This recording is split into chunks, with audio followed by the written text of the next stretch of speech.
In the beginning of life, there was arithmetic. Right? Numbers, 4s and 7s and 8.9s. And we had operations. There was add, subtract, multiply, and divide. And we used these things, and life was good. Later on, life got more sophisticated. Variables started being used. Now there is algebra. Okay? Algebra started out very simply. Right? We had variables there, and we would multiply them with numbers, and we would perform operations, and we would make more complicated variable expressions. Right? Life got a little more complicated, but it was algebra. It moved up to another level. Right? Then algebra got more complicated. More interesting functions came along. Right? The sine function came along. Right? E to the x came along. All of these came along. Right? And algebra got more complicated. Now you're in your Math 4 class, your pre-calculus class. Right? And an interesting question is it possible that these more complicated expressions, these more complicated functions, could be written in terms of simpler life forms? These, the polynomial ones. These are the basic building blocks. Right? You take x's and you just do the 4 operations with them. Right? You can multiply 2 x's together. Right? You can take an x and you can multiply it by a number. Right? You can subtract them. You can add them. Right? You can divide by them.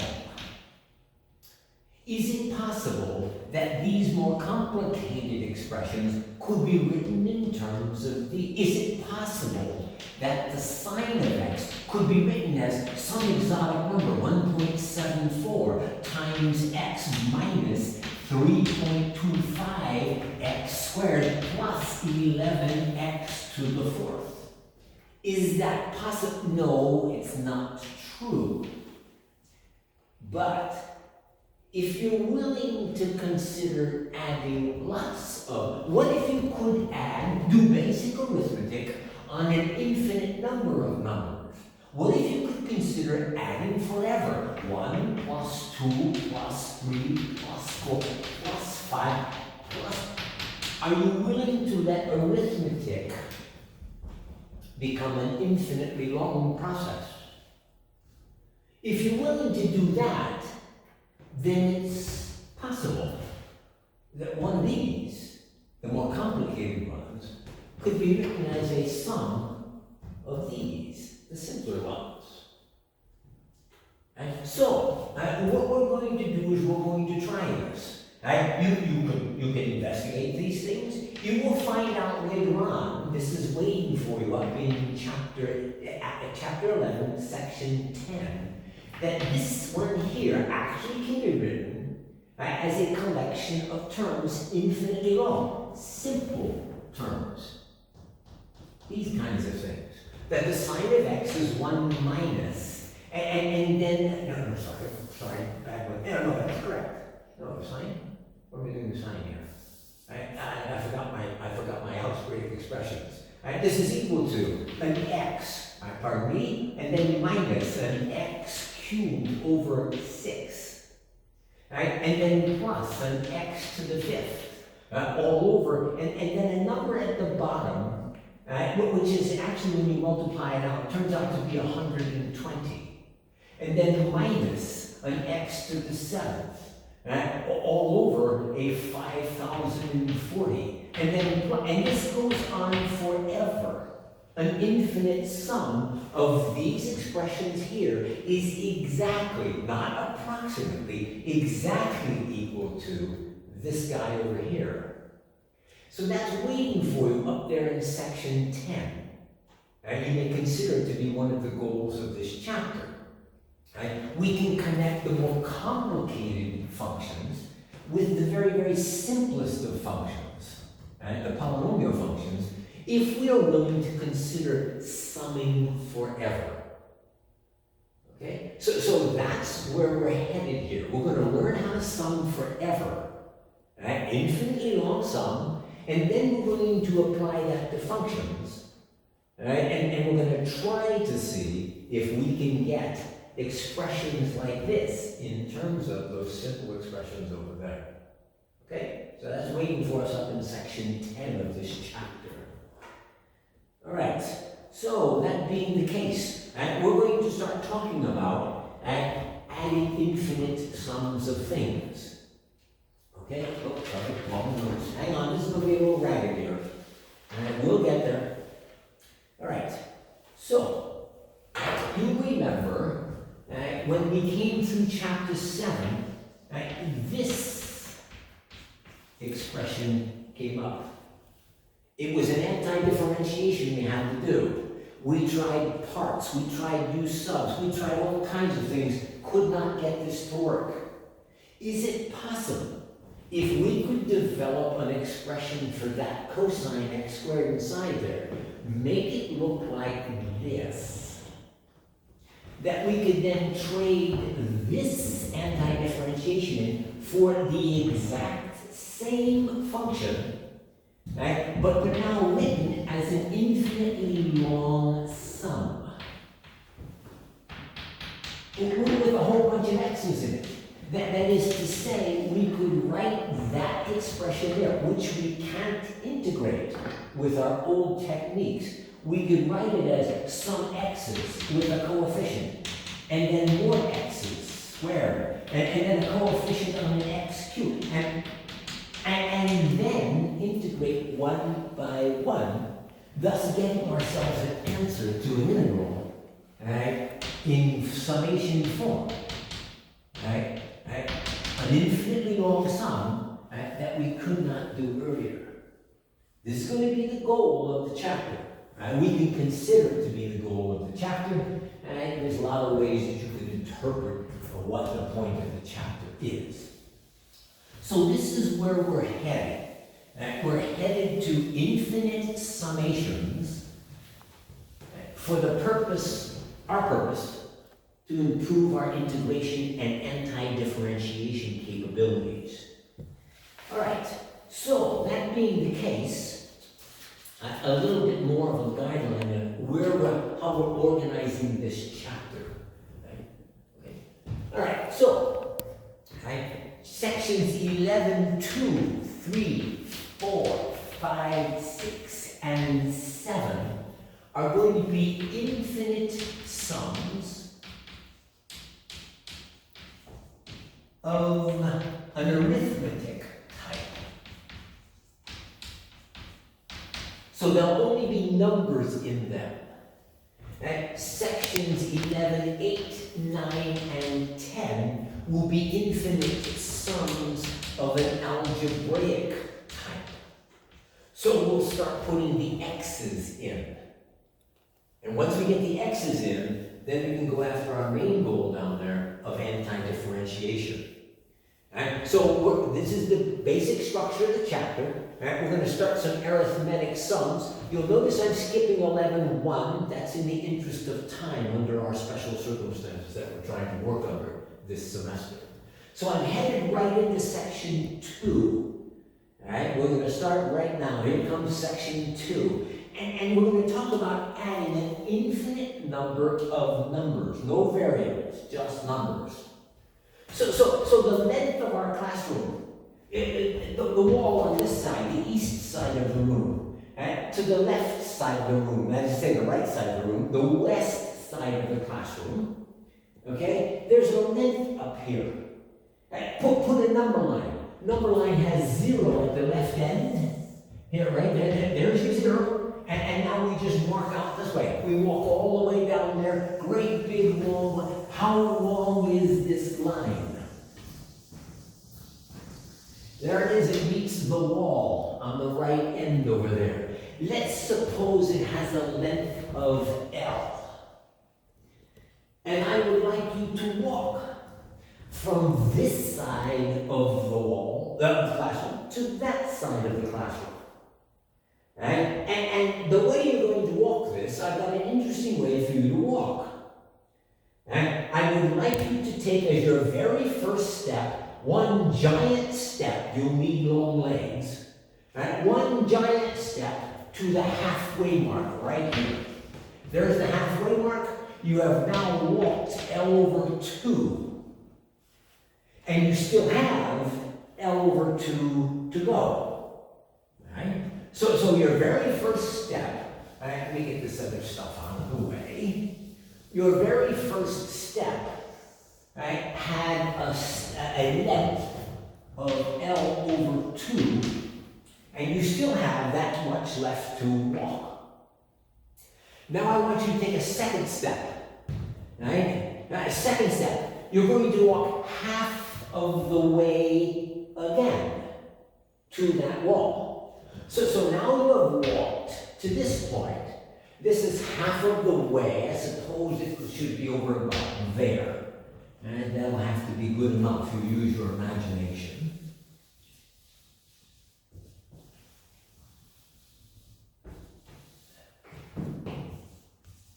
And now, how far have you walked?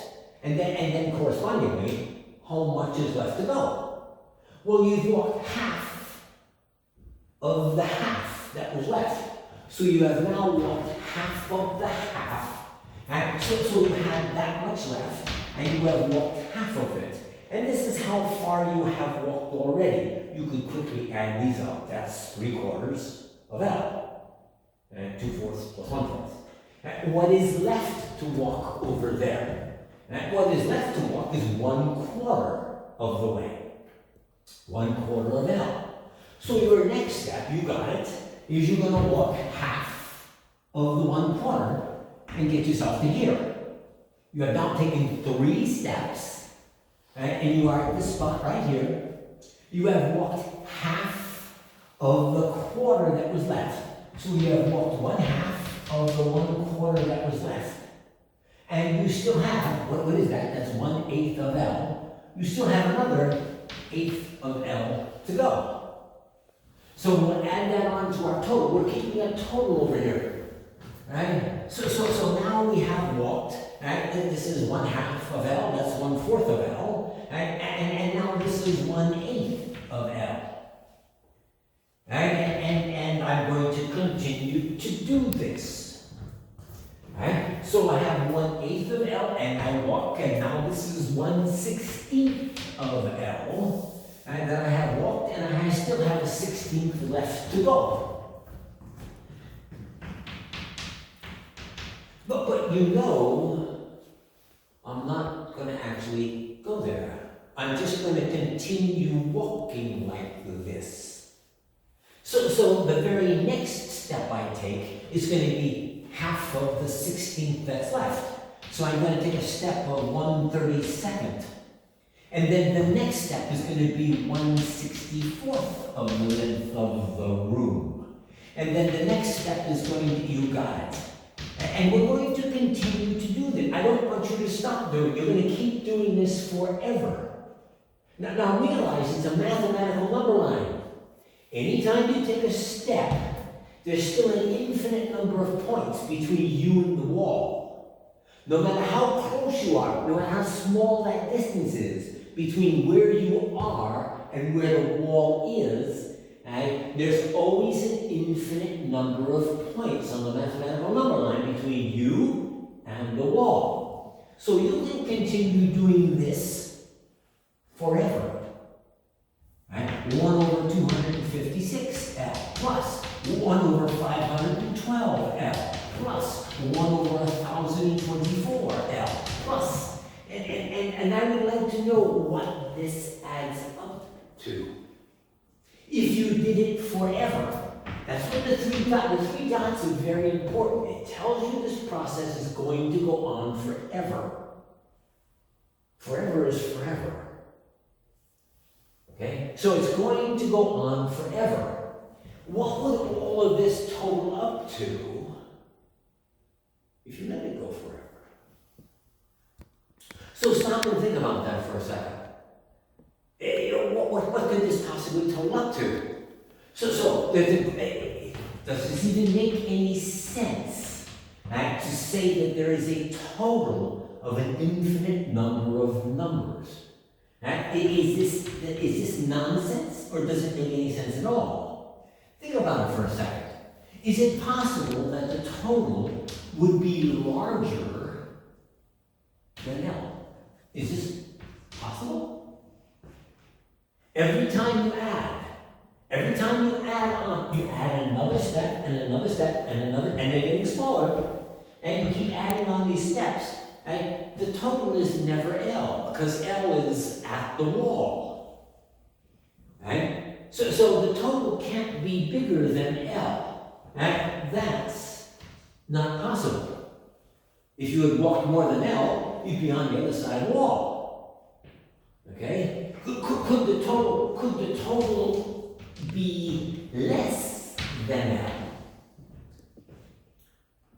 Well, if there's the wall, and you have a total out to here, there's still an infinite number of points between you and the wall. So I could keep taking steps, and eventually a step would get past that point, no matter where you put it. So long as you don't put it at the wall, as long as it's this side of the wall, there's still that little distance in there with an infinite number of points in it. And eventually you would take enough steps and get past this point where you are, and then you keep taking more steps, cutting it in half, and cutting it in half, and cutting it in half, and cutting it in half. So the total can't be less than L. No matter where you put the total, if you put it on this side of L, I can get past that closer and closer to the wall. So what could the total be? Well, it can't be bigger than L. It can't be smaller than L. Right? And so the total, if you could conceive of the idea of walking this forever, not your lifetime, walking it forever, the total would be exactly the length of the wall. Now you have to realize you cannot physically do this. Suppose you could take these steps I'm talking about, suppose you could take 10 to the 12th steps each second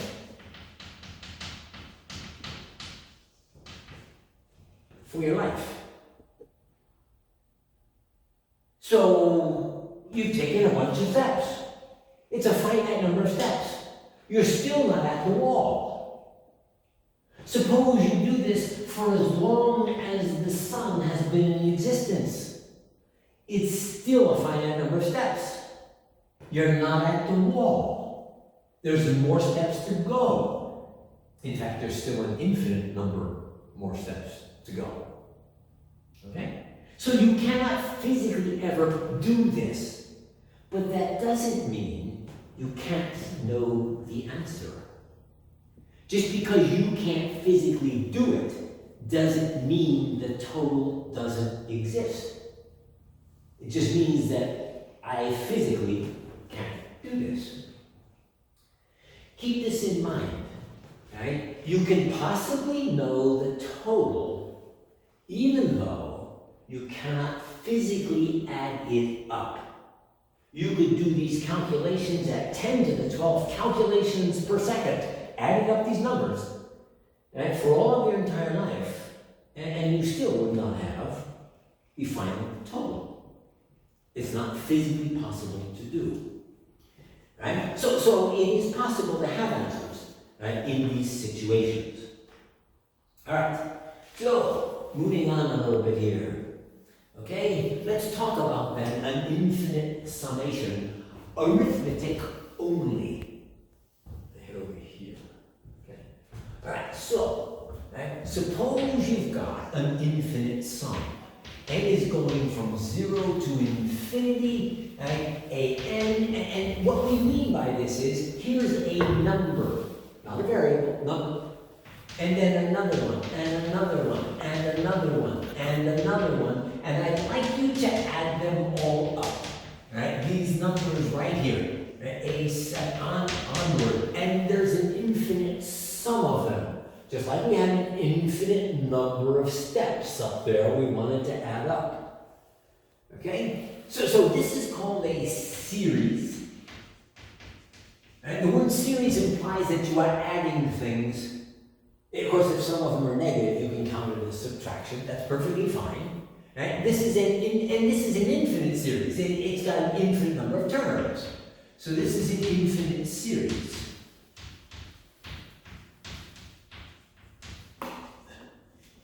In an infinite series, okay, you can have it add up to a finite number, as I tried to indicate that infinite series up there would.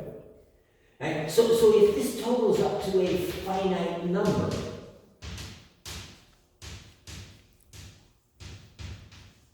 right, then we say that the series converges. So we're giving you some words here, some big words you can impress people with. If the series does not add to a finite number,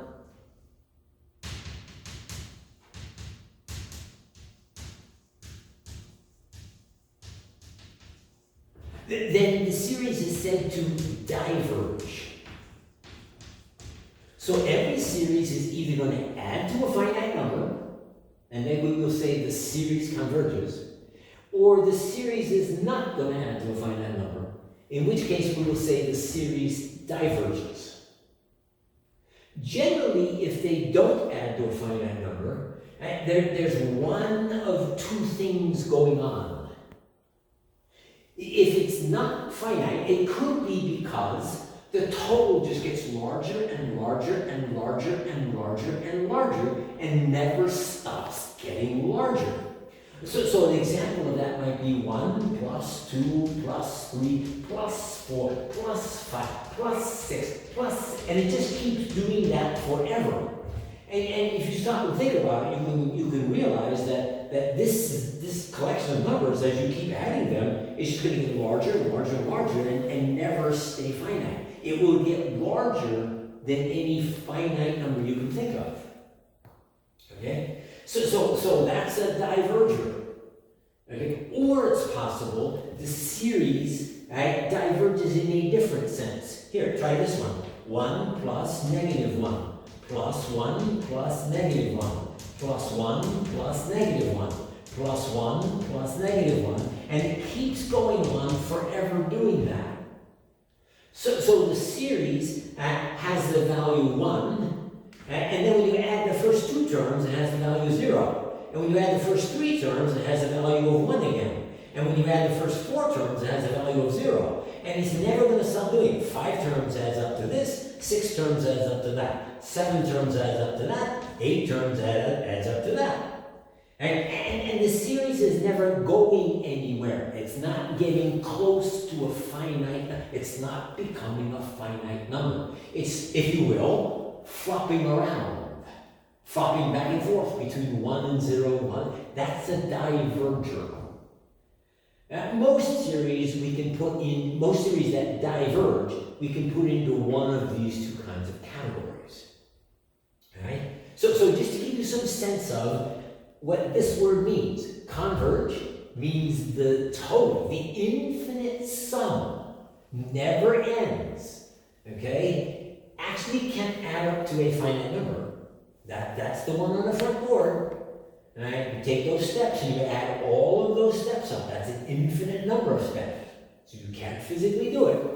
Right? But it does add up to a finite number, the length across the room. Versus ones that we'll see that do not add to a finite number. And most of them we can very roughly, we can break them into two categories. They just grow without bound. Or they don't ever settle down and become anything. They don't ever become a finite number. By the way, it is okay that these guys be negative. You can have negative 1 plus negative 2, plus negative 3, plus negative 4. Nothing wrong with that. And again, it would diverge, right, because it just keeps growing larger and larger in a negative sense. That's perfectly fine, along with the positive. Right? So converge and diverge, those are the words that we use, right, for whether or not a series is going to stay finite or not stay finite. Notice the connection there, or the context there. They either add to a finite or they don't. It's one or the other. which, by the way, doesn't mean you know that. All of them will, but it doesn't mean that you have the ability to answer the question. Okay, you'll see what I mean by that as we go along. All right, so, okay, we're back up here, converge and diverge, and we have that. There we are right there. Right now, how are we going to actually, where are all my erasers? This is just stay there for a second. I just steal the eraser out here. Okay.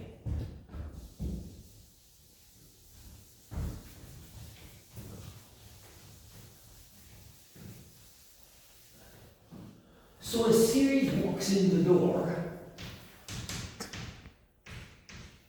here. Okay, so when n is 0, it's a 0. And when n moves to 1, it's a 1. And when n moves to 2, it's a 2. And when n moves to 3, there we go. And this series then just goes along like that. Now I would like to know how we're going to figure out, 1, does it converge or diverge? And 2, if it converges, to what is it going to converge? I can't do it physically. You can't add these physically. Nobody's going to be there forever to do it. No machine can run that long to do it. Okay, this is forever. Right? So, what are we going to do? Well, we're going to think like calculus student. You remember the basic idea, students. Okay? We are going to iterate. We're going to find an iterative process whereby, as the iterations grow, we'll see if they appear to be approaching some total number. Okay? And if they do appear to be doing that, we will limit and agree that we have an answer. So we're going to rely on the limiting process. Tell you what, don't try and add to infinity. You can't do it anyway. I tell you what, stop this thing. Stop this thing at some finite point. Stop it at k. Don't let it go to infinity. Stop it at k. Right? So what I've got here then is a0 plus a1 plus a2. And there might be 10 zillion terms here. But eventually, it stops at k. Now I can conceive of that's something I can physically do, even though I might not be able to live long enough to do it if this is very long. But at least I can conceive of this idea. And I could see what this all totals up to. And then when I'm through with that finite total, I'd like to let k get bigger. So what we'll do then is we'll put the limit on. We'll say finish that, and then we'll let k go to infinity. See if we can find the total here, get it in some compact form, and then put the limit on as k goes to infinity, using our classic calculus thinking process. Think like a calculus student. We'll approximate it by going to k. We'll get a better approximation by letting k get bigger. We'll get a better approximation by letting k get even bigger. And then eventually, we'll put the limit on, and we'll all agree that what comes out of there is the answer. So that's going to be our process here, our idea. This is something we want to keep in mind. If a limit comes along, right, if a series comes along, I beg your pardon, if a series comes along, right, and we want to know what is it, what we'll do is we will stop it at a finite number, right? We'll total that, and then we'll let the finite number get bigger, and we'll total that, and then let the finite number get even bigger, and then eventually we will put a limit on, and let k go to infinity, and see if we can then figure out where these are going. Okay? By the way, while we're doing these things, right, they don't have to start at 0. Okay, they can start anywhere you want. There's nothing wrong with having a series at n goes 7 to infinity. Right? Nothing wrong with this. It just means your first term is the seventh one. And you're ignoring the ones that were before 7. Nothing wrong with this. I will use in class primarily starting at 0, just because it's something I'm comfortable with. The author frequently will start at 1. Occasionally I'll join the author. Right? But they're all going to go to infinity, because this is infinite series here.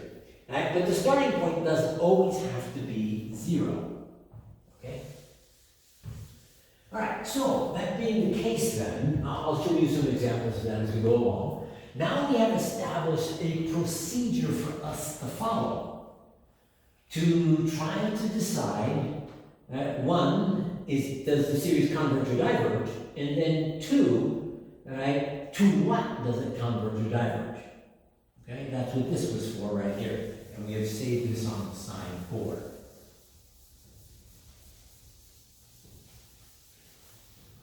All right, so let's actually take a look at some series now.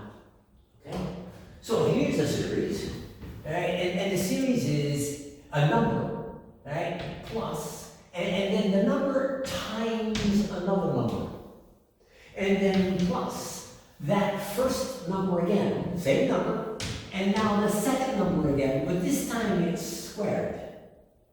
And then a times, and then the second number cubed. And then that a again, and r to the 4th. And then a times r to the 5th. And then a times r to the 6th. And it goes on forever doing that. You might connect that with what I have here, walking across the front of the blackboard. Some of it is still left up here. Right? There was the length of the blackboard, the whole front wall, L, and then it was plus, and then it was half of L, and then it was half of L squared.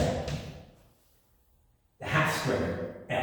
I said that incorrectly. And then it was half cubed L, and then it was half to the 4th L. Right? And half to the 5th L, and half to the 6th L, and by the time we got up here, right, it was 1/2 to the 8th of L. And then it was 1/2 to the 9th of L. And then it was 1/2 to the 10th of L. Okay? So that very first example, that kind of silly example I had where I was walking across the front of the room right there, right, it's actually of this form. Length of room, all right, or I should say, this would be length of first step, actually. Right? So the first step, right, was just half of L. Right? And then it was half of L, right, and times another half. Right? And then it was half of L, right, times, and then half. That 1/2 cubed. And so this was the development that we had there. That first example, ragged as it was, actually was of this particular form. Every term, the next term, is always some fraction, some part of the previous term. This term is half of this term, which is half of that term, which is half of that term, and that term, and that term, and that, and it was half of, that was the structure we had. Okay? So series of this type, okay? Series of this type are called geometric series. Geometric series. Okay? And they always look like that, and there's a form we can put them in, that compact form over here. N goes from 0 to infinity of, and then it's going to be A, and then r to the n. So when you start off with n is 0, you put the 0 right there. R to the 0 is 1, and you get your very first term. And then n moves to 1, and you put a 1 right there, and you get your second term. And then n moves to 2, and you get your third term. And n moves to 3, and you get your fourth term. Okay? Right? So notice that very first term starts at 0. Right? I should really call this my 0 term. My first term, my 0 term. but I'll let you worry about how you want to exactly word them. And there's the basic structure of a geometric series. So the question arises then, right? Does it converge? Does it diverge? And that's what we want to talk about here. So, what could we do? Well, to determine converge and diverge, we think like a calculus student. Here, there's the series, and we're going to do this process right here. And let it add up to k, stop it, that's finite, you can do it, and then let k go to infinity. So we have this structure, let's go to work right here. And we'll sum. We'll sum. N goes 0 to k.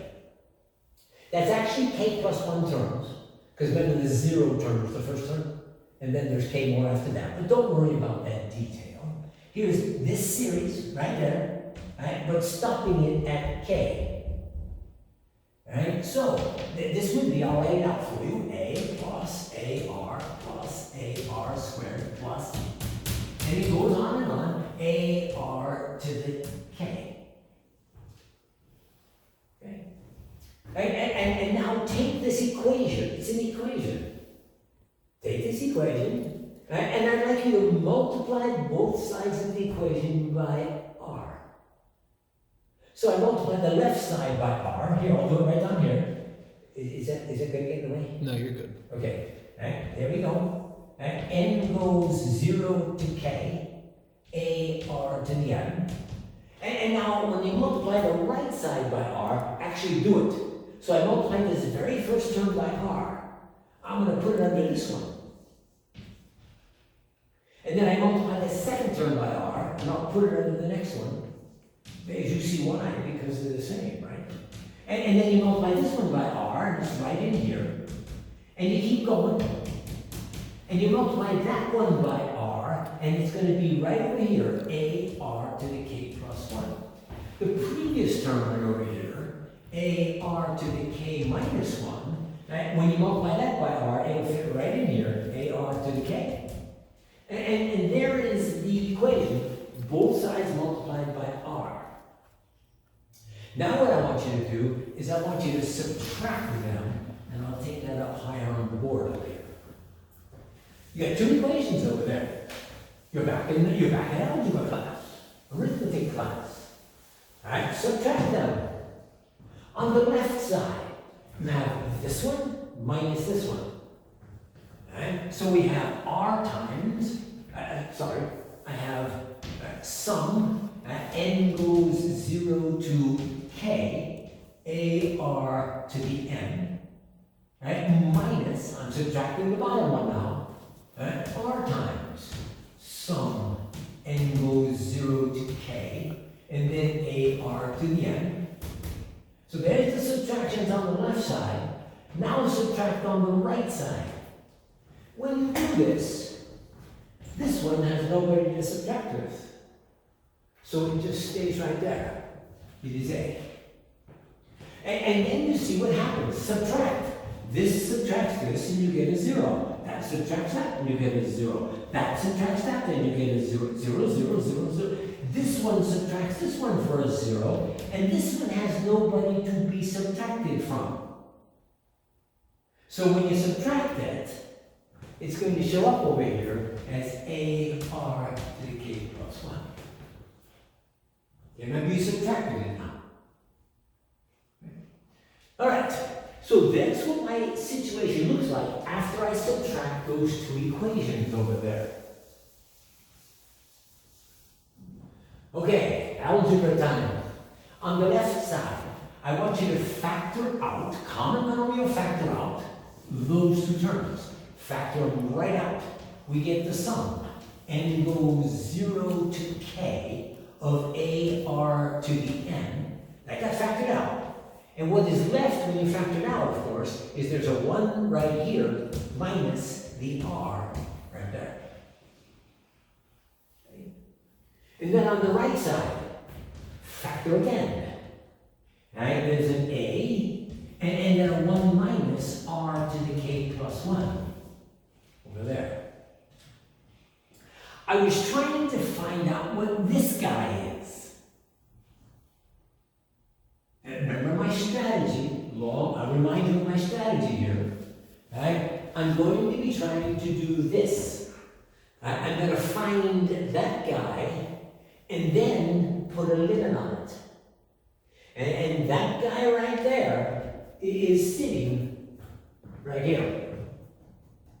So I'm going to isolate this by dividing this factor to the other side. Now I have to be a little careful here. If r happens to be 1, if the number you are multiplying by all the time is 1 up here, then I've got a 1 minus 1, which is 0, and you cannot divide by 0. Okay, that's not allowed in mathematics.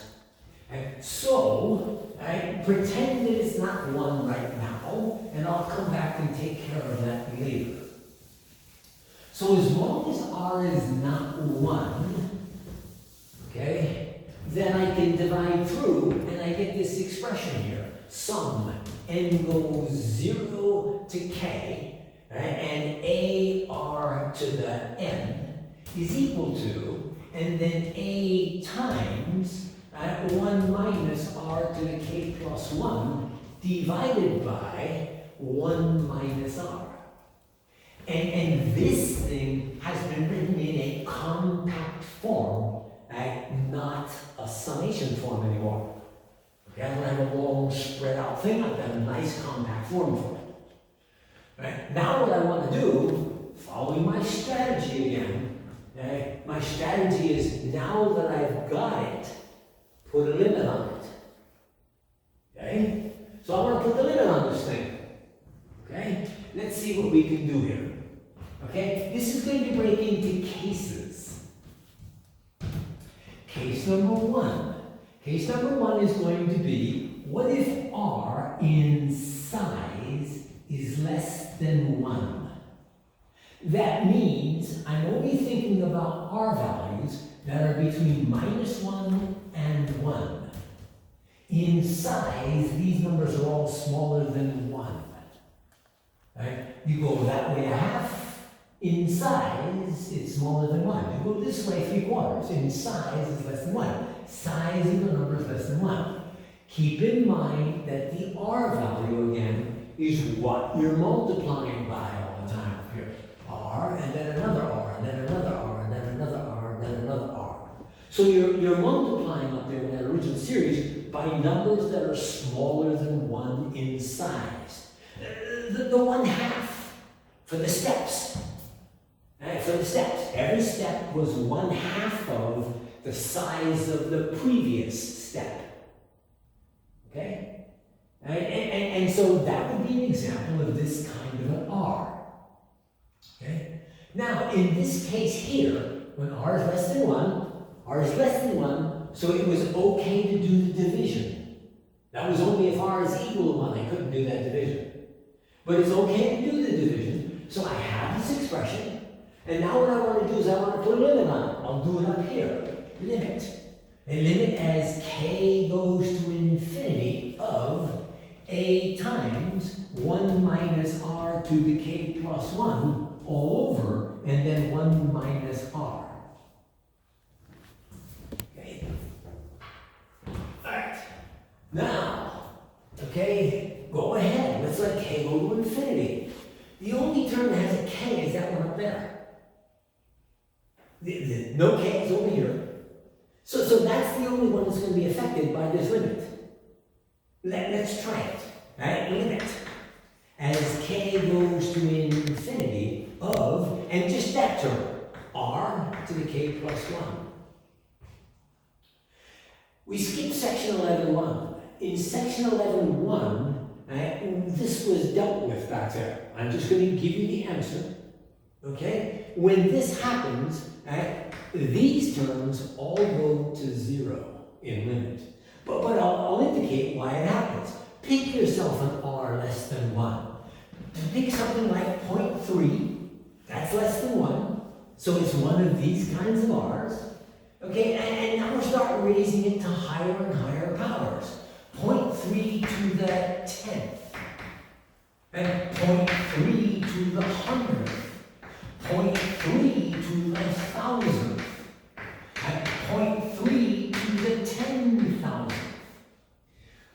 When I put these kinds of numbers into a calculator, you can do the same for yourself at home. And put these kinds of numbers into a calculator, and you're going to quickly realize that they get incredibly small, incredibly fast. Okay? When I take my old TI-85, which I grant you is 20-some odd years old, and I put this into it, it simply tells me that it can't handle it. The number is so small. It doesn't have enough register units. Right, that it can actually write it out. This thing is an incredibly large number of zeros. And as you raise to higher and higher powers, you are multiplying by more and more numbers smaller than 1.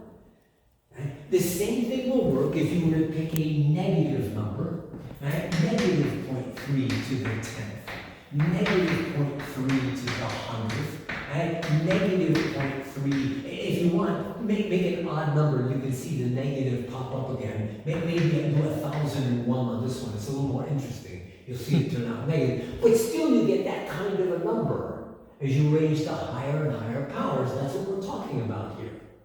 So this term goes to 0. That guy goes to 0 right there. And then this limit, right? Using this, that limit becomes limits then as k goes to infinity of that thing right there, a times 1 minus r to the k plus 1 all over 1 minus r becomes, this term goes to 0, a all over 1 minus r, which is a finite number. And that tells you then that this series, right, this geometric series down here, when the r is less than 1 in size, will converge. Number 1, converges. And this is a case in which we are especially fortunate. We can even tell what it converges to what it converges. It converges to that number right there. I have 2 more cases to go, but let me give you a couple of examples of just this case before we move on to the other 2 cases. Okay, so, let's try one of these guys. A sum, a series, n is going from 0 up to infinity of, and then we'll have, here's a 7, times, and then we'll have an r value in here, and I'm going to give you an r value of 1/5. 1/5, is my r, so there's the series. Make sure it fits this form now, this kind of thing right here. We'll write it out a little bit so you get comfortable with it. N is 0. Put the 0 right there. This is 7 times 1/5 to the 0 is 1. So it's just the 7. There's your A term. And then plus, it's going to be the 7 times 1/5. And then the 7 times 1/5 squared. So that's when n hits 2. 0, 1, 2. When n hits 3, it's going to be 7 times 1/5 to the 3rd. And it's going to continue to do this forever. You can't physically do that. Add them all up. But, because 1/5 in size, 1/5 in size is less than 1, I can tell you that this forever sum is actually going to add up to a finite number, and I can even tell you what that number is. I've got a formula for it right over there. So we check the r value, 1/5, it's less than 1. This thing's going to converge. And it will converge to, it will equal, a divided by 1 minus r. My a value is 7, divided by 1 minus 1/5. 7 over 1 minus 1/5. So this is going to be 7 over 4/5. You could do a little arithmetic here. 35 over 4, 8.75. This series right here adds forever, not physically possible to do it. Right? But the total is 8.75. If you have any doubts about this, right, you are more than welcome to start adding. And pretty soon you'll find yourself getting very, very, very, very close to 8.75, and the farther out you go, you'll get closer and closer and closer to 8.75. You'll find out the numbers never get bigger than 8.75, and when the total is a little bit less than 8.75, just keep adding on some more. And it'll get past any number smaller than 8.75, and it will never get over 8.75, and 8.75 is then the answer to the sum. Just like if you stop short of the wall, you can always walk closer, and you can never get on the other side of the wall.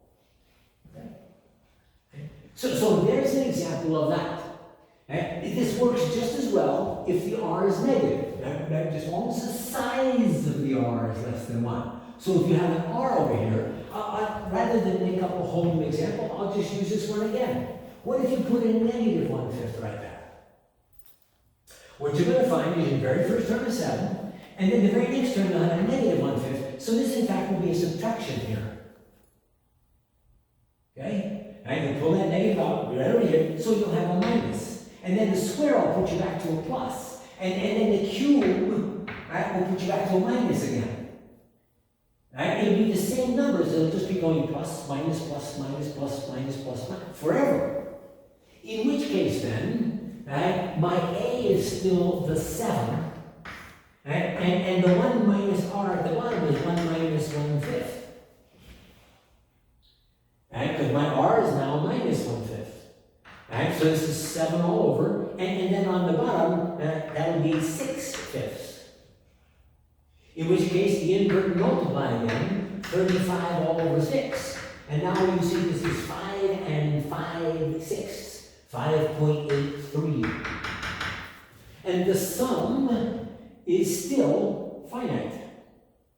This guy converges because the r is smaller in size than 1. So it still converges. Notice that the number it converges to is smaller than before. And that's because, of course, you've been subtracting some numbers as well as adding some numbers along the way, so the total's not going to be as big. Okay? And so there's your geometric situation, right, for when the r value is smaller than 1. Okay? And I'll move on now to the next cases. Okay? So I'm going to say, I'm going to get rid of this. I'll get rid of this. Case number 2, where I want the r value in size to be equal to 1. Now, the only way the r value in size can be equal to 1 is if r is a 1 or r is a negative 1. So this is the second case, these two situations. Okay? All right, let's see what we can do. Suppose r is 1. See, now if r is 1, I can't get this division, because I'm dividing by 0, not allowed. I can't do the division, so the formula is worthless down here in this situation. But we can make sense of this. Come back up here, right, and let the r equal 1 actually go into the original up here. When r is 1, this term will now say times 1. And this term will say times 1. And this term will say times 1.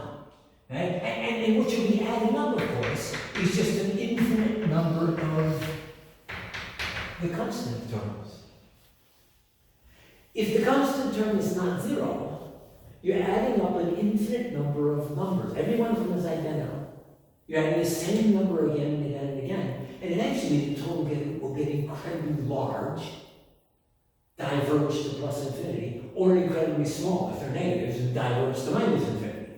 Small in the sense of being very large and negative. Okay? So if r is 1, right, it's a diverger. You're just adding up a bunch of terms. If the a is 0, at the same time the r is 1, and then the whole thing adds up to 0. But if the A is 0, it's not very interesting. It means the entire thing was 0 to start with, and I don't even want to talk about that. Okay, so we're not concerned with that. So when R is equal to 1, it diverges. Okay? Not from using this formula. I'm not using that formula anymore, because it's got a 0 denominator. How about if R is negative 1? Now if R is negative 1, I've got 1 minus negative 1. That's a 2, and I am allowed to divide over here. Okay, I can do that. Okay, but and that's why I could go over and argue over there with that thing. But I think it's actually easier to handle it right up here. So I'm going to come back and handle it up here. So R is negative 1. So you see where I'm going to have the negative 1 right there. And this is going to be a negative 1 squared. And this is going to be a negative 1 cubed. And this is going to be a negative 1 to the 4th. And so this is going to say A minus A. And then plus A. And then minus A. And then plus A. And then minus A. And then plus A. And this is going to get pretty tedious. It's going to do that forever. And now you're in this situation that I commented on over here a minute ago. Okay? Where it's just flopping around. You're adding, you get a number. You subtract, and you get a totally different number. And you add, and you get a totally different number. And you subtract, and you get a totally... And it never gets close to anything at all. These add and make 0, and then that adds in and makes A. And then that adds on and makes 0 again. And then that adds in and makes A again. And then the next one adds on and makes 0 again. And it's just going to flop around and never get close to any number whatsoever. Right? So this is a diverger as well. Okay? So case 3 is up now. Right? The last case. R is smaller than 1 in size. R is exactly equal to 1 in size. And then R in size greater than 1.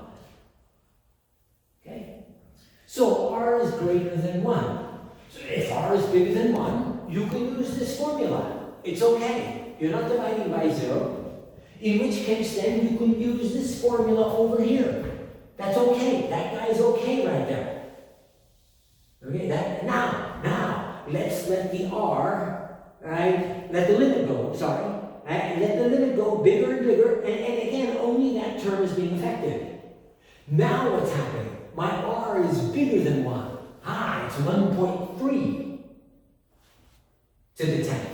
1.3 to the 100th, 1.3 to the 1000th, 1.3 to the 10,000th.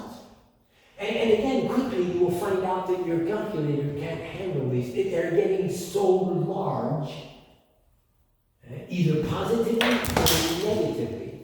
They're getting so large, they're growing without bound. In which case, the top of this thing is growing without bound. And it's multiplying the rest of these guys, and the whole thing is being driven to either plus infinity or minus infinity. That's growing without bound. Okay? And not only that, that sign is flopping around up there too. Right? If you've got negatives. Right? And again, what happens in that case is it diverges. Now you remember, because of our special circumstances this semester, we had to at least temporarily suspend section 11.1. A better job on this one is done in 11.1, discussing what happens to that R value, and a better job in that case is done in 11.1. We had to skip it. So you're taking my word for it, that in the R less than 1 case, this term is going to go to 0, and in the R greater than 1 case, that term is going to blow up on you and head to infinity. Okay? So there's your situation for this very first case that we've looked at, a very, very interesting type of series, a geometric series. And we used this idea here, okay, on that series. And it has a special format, so we were able to get a nice, clean answer to it. And we can tell when it converges and when it diverges, and if it converges, to what it converges. I'm going to save that over here on the side board, make it nice and clear. This is a geometric series. Okay?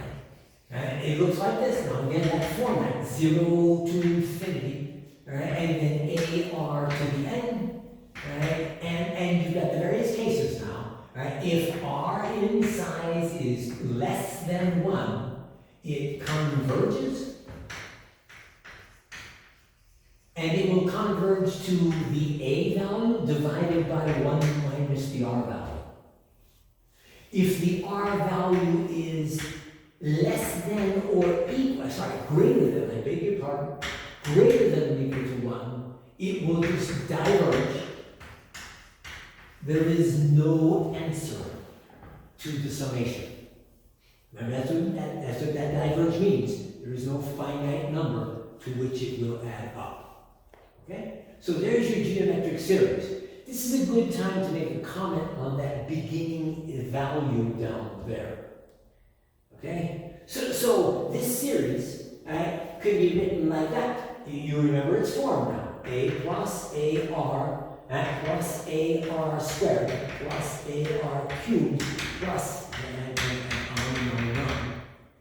How about if I rewrote this and I said sum n goes 7 to infinity? Whoa, look at that. But over here I wrote AR to the n minus 7 power. So I changed the lower index to start it at 7 instead of starting it at 0, which is why I like starting mine. Okay? All right? Well, try this. Put in your very first number. When you put the 7 in there, you get exactly A, R to the 0, which is the same first term. And then when you put the 8 in there, right, you get A, and then you get 8 minus 1, A times R, which is the very second term. And when you put the 9 in there, you get A, R to the, and then 9 minus 7 squared. You've got exactly the same series. Right? And whereas all I did was change where the index starts. Your author likes to start this one with a 1 at the bottom.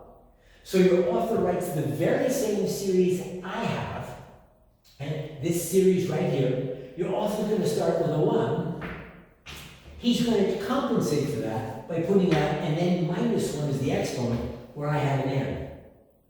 And then both of us actually generate exactly the same series. Right? Whether you use the author's notation or you use my notation up there. Okay? Right? So that this is called re-indexing your series. And for those of you who are going on to take more advanced math classes, differential equations, Math 7 here at Cabrillo, when you get into that series chapter in there, you will re-index frequently. You might write it this way, the author writes it that way. You are both doing the same thing. Sometimes it's advantageous to have it start one place versus another place. Right? And I just want to point that out to you. So it doesn't matter, you could do it this way, and your friend could do it this way. You both have exactly the same expression. Right? And you're both going to use that formula right there, since since the value in the formula doesn't depend upon the indexing. It's just the constant and then the R value. And that's geometric series. Okay? So it's the first kind of series that you have here. Right? We're just still in this chapter here. If you're looking for a theme for this chapter, right? This section, I beg your pardon. I already gave you the theme for the chapter. But if you're looking for a theme for this section, it's going to just be a general introduction to things with some general principles. The next section, starting with 3, will focus on more specific types of series and more specific types of tests for whether the series converge or diverge. We're just kind of getting you used to the whole thing here. So, come on, we're on to another one. N goes 1. Look, I'm starting at 1. To infinity. 1 over n times n plus 1. There's a nice series. So again, when a series walks in the door, we say to ourselves, aha, does it converge or does it diverge? That's the first question. And then if we are fortunate enough, maybe we can answer the second question, if it converges, to what does it converge? Okay? Those are the two questions. All right, so let's write this out a little bit. If you've never done this before, the very first thing you do is write a lot. Get comfortable with these things. When n is 1, this is 1 all over, 1 times 2. Plus, 1. When n goes to 2, now it is 1 over 2 times 3. And then when n goes to 3, it's 1 over 3 times 4. And then 1 over 4 times 5. And then 1 over 5 times 6. And then 1 over 6 times 7. And this is going to continue forever. And we would like to know, converge, add up to a finite number? Diverge, does not. Okay? So, does it converge or does it diverge? Right? It's not geometric, so don't try and put it in that geometric category. Right? This term here, right, is 1/3 of this term, but that term is not 1/3 of this term. Remember that geometric idea? Right? There's going to be, if this guy is 1/3 of that, then the next one has got to be 1/3 of this, and it's not. So it's not geometric. Right? So what can you do with it? When you notice this format right here, right? It's a polynomial fraction, and it's got that product on the bottom like that. Right? Sometimes these fall into a special category, and you could use partial fractions algebra from section 7.4. You remember the partial fractions algebra. We used that as an integration technique, right, for polynomial fractions. Right? Partial fractions algebra, when you had 1 all over n times, there was an x. X plus 1. We broke it down into, you remember this now. There, section 7.4, integration techniques. You were integrating this, and you traded it in for that. With algebra, you traded this division in for 2 fractions added up, and then you integrated them separately. See, we've got that same kind of algebra available to us here. So we'll take advantage of it. Right? We'll try that same kind of technique that we had back there. We'll take 1 all over n times n plus 1. Okay, and we'll write it as a number over n plus another constant over n plus 1. And solve for the a and the b, exactly as you did back there in 7.4. Go get a common denominator, equal the numerators. So it's going to be 1 equals, and then a times n plus 1 plus b times n. And realize that the bottom is square, n. So then you must look at the top as first degree. So it's 0 times n plus 1 on the top. There's a first degree term and a constant term on the top. And so this is 0n plus 1. And now you make 2 equations to unknowns. 0n plus 1, right, is equal to, and here's an plus a plus bn. You remember all this. The first degree terms add up to the first degree terms. A plus b equals 0.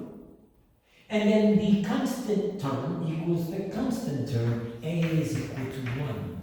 In which case then, if a is 1, b has to be negative 1.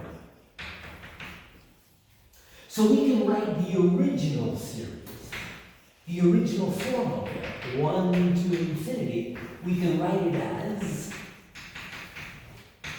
a sum.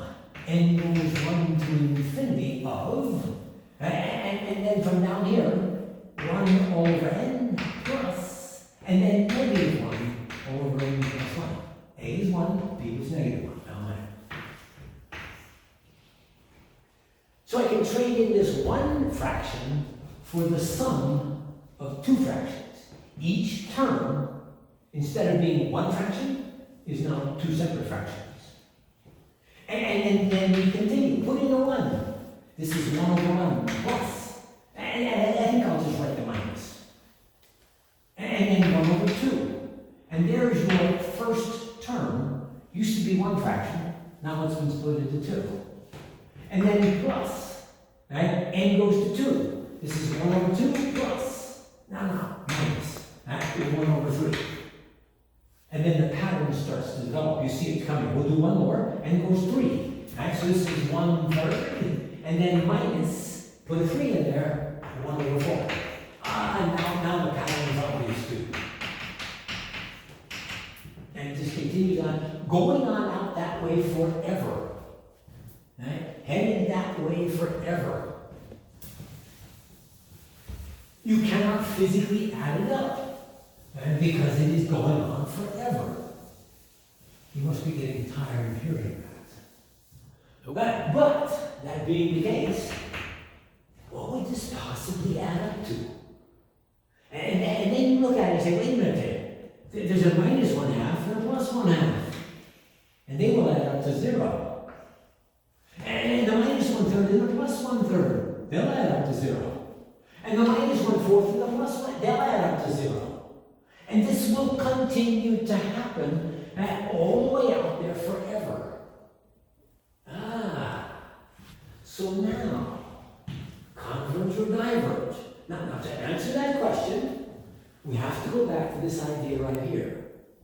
Okay? Stop it at a finite place, then put the limit on. Okay? Thinking like a calculus student. Stop it at a finite place, then put the limit on. So if I say, okay, let's recopy this right here, up higher so you can see it. N goes 1, 2, no, stop it at a finite place. Stop it at k, 1 over n times n plus 1. And we can trade that in for, stop it at k, and we would trade it in for, from down over here, from our partial fractions algebra, 1 over n minus 1 over n plus 1. Okay? And then if you actually write this out, it's going to be, from down here, 1 over 1 minus 1 over 2. I'm repeating from down here. Plus 1 over 2 minus 1 over 3. Plus 1 over 3 minus 1 over 4. Except this one is finite. It's going to stop. And we get out there toward the end, right? The very last one of these, that's 2 terms, right? At k is going to say 1 over k minus 1 over k plus 1. Okay?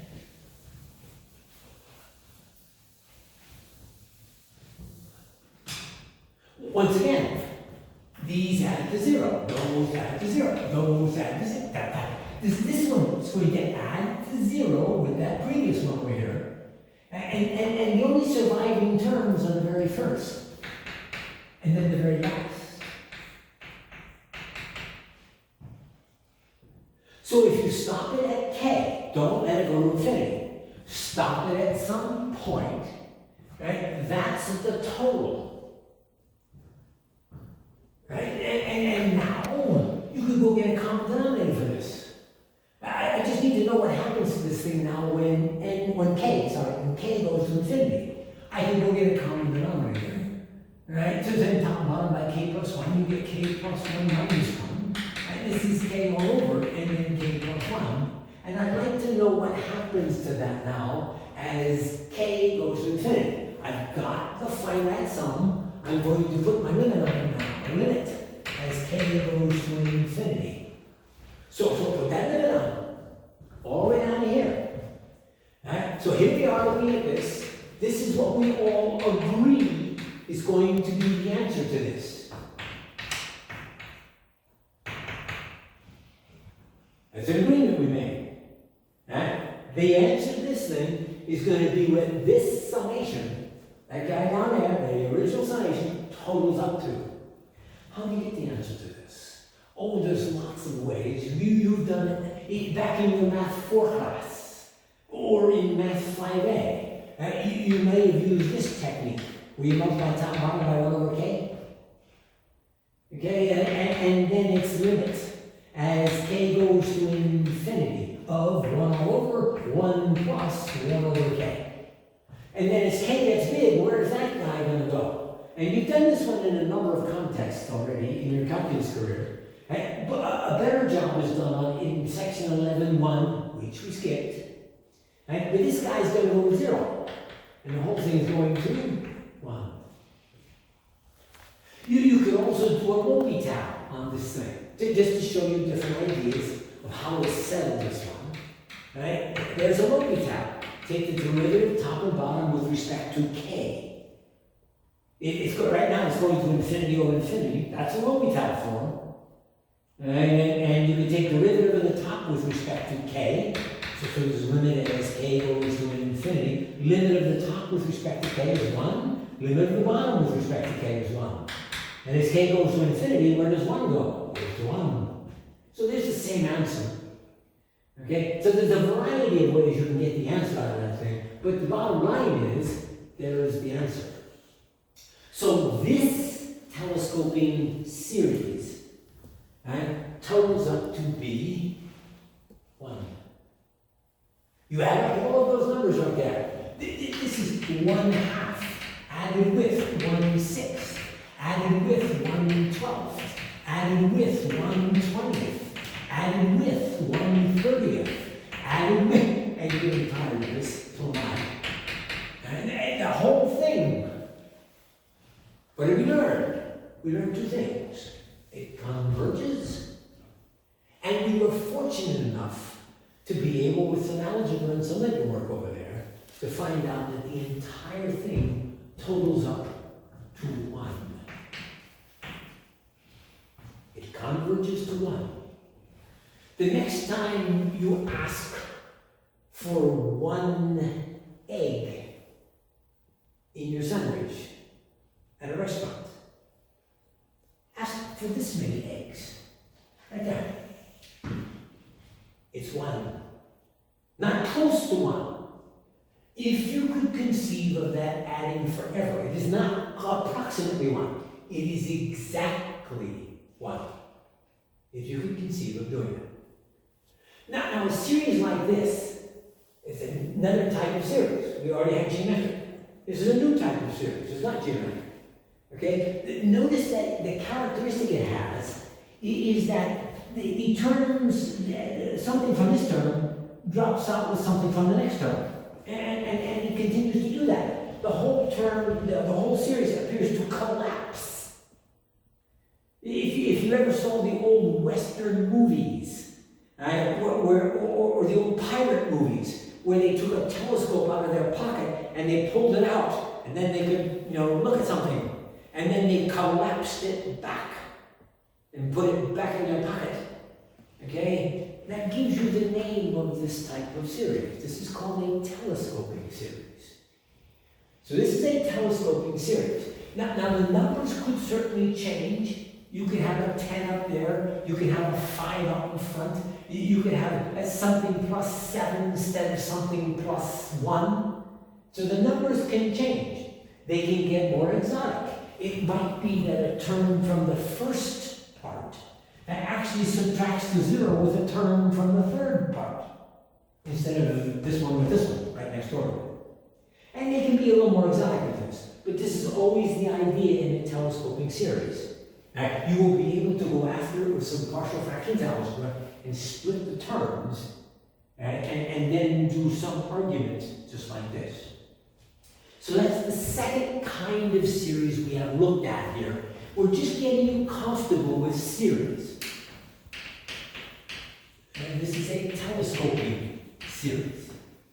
Okay? And in a telescoping series, you will have a sum, and you will have some polynomial fraction in here. And for yours, keeping them fairly basic, you will generally have just 2 linear terms on the bottom and some constant. I'll just put a 1 up on the top. And there will be 2 linear terms at the bottom, and you'll go after them with partial fractions. They can get more exotic than this. Right? So we're just still getting used to this idea of infinite sums, and we're just running some kind of basic examples. To be quite honest about it, telescoping series, you probably won't ever see another telescoping series if you stay in just the elementary mathematics that you're working on. They're not that common. It's just a nice example of the ideas we're doing. And it's a nice, again, an application of this idea here, which is very important to you. Okay? And so we did that. Now the geometrics, a little more important. It's still not one of the major kinds of series you're going to need to deal with. But a little bit more important. This one comes back again and again. I'll show you a few more examples of it as we go along. Right? Any questions? No, you don't have any questions? This is a video. What if I did? Just kidding. Okay. All right. Let's see. What am I up to here?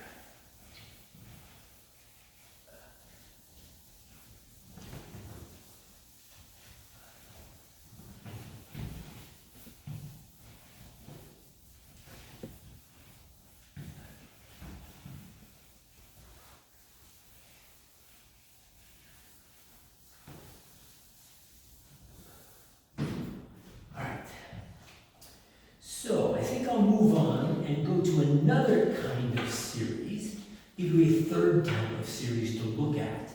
And then I might come back and do a couple more examples of these, just to make sure we have the idea down. And then we'll move on to some other ideas that we have here. So, next one up, I want to get these types out. Here, sum, n goes 1 to infinity, and 1 over n. Not geometric. 1 over 1, put a 1 in there, put a 2 in there, put a 3 in there, put a 4 in there. And while you're working your homework problems, if when you get this series expression right here, it kind of baffles you or scares you, write it out. Write out some of it. Make it more concrete for yourself. So this is what we're adding up. And since I've only seen 2 kinds of series so far, I try and see if it fits in here. To fit into the geometric category, right, this one has to be some multiple of that one. So as you can see, it's a half of that one. But if it's geometric, then this one will be a half of this one. And this one will be a half of that one. And this one will be a half of that one. Okay, so that ratio from first to second, or I should say second to first, that has to be the same all the way down the line. And it clearly is not, so this is not geometric. Furthermore, you only have 1 term on the bottom, right? You don't have 2 linear factors on the bottom. It's not telescoping either. Right? So this is a brand new type of series. And once again, the 2 questions come in your mind. Does it converge or diverge? And the second is, if it converges, to what does it converge? Okay. All right, so how about this thing right here? What does this possibly add up? And we'll take a look at it. Here, let me experiment here just a little bit. 1 over 2, yeah. Now, right, the next 2 terms right there. If I was to replace the 1/3 by a 1/4, okay, then I get this, and now it would no longer be equal. I replaced a bigger number by a smaller one. A quarter is smaller than a third. That means that this sum now is actually going to be smaller than the original one. The original one is bigger than this one. And now, I know you think I've gone crazy here, but stay with me. Go on out to 1/8. And now replace the 1/5 with a 1/8. And the 1/6 with a 1/8. And the 1/7 with a 1/8. And leave the 1/8 alone. I have replaced those 3 terms with smaller ones. So once again, this total is smaller than that total.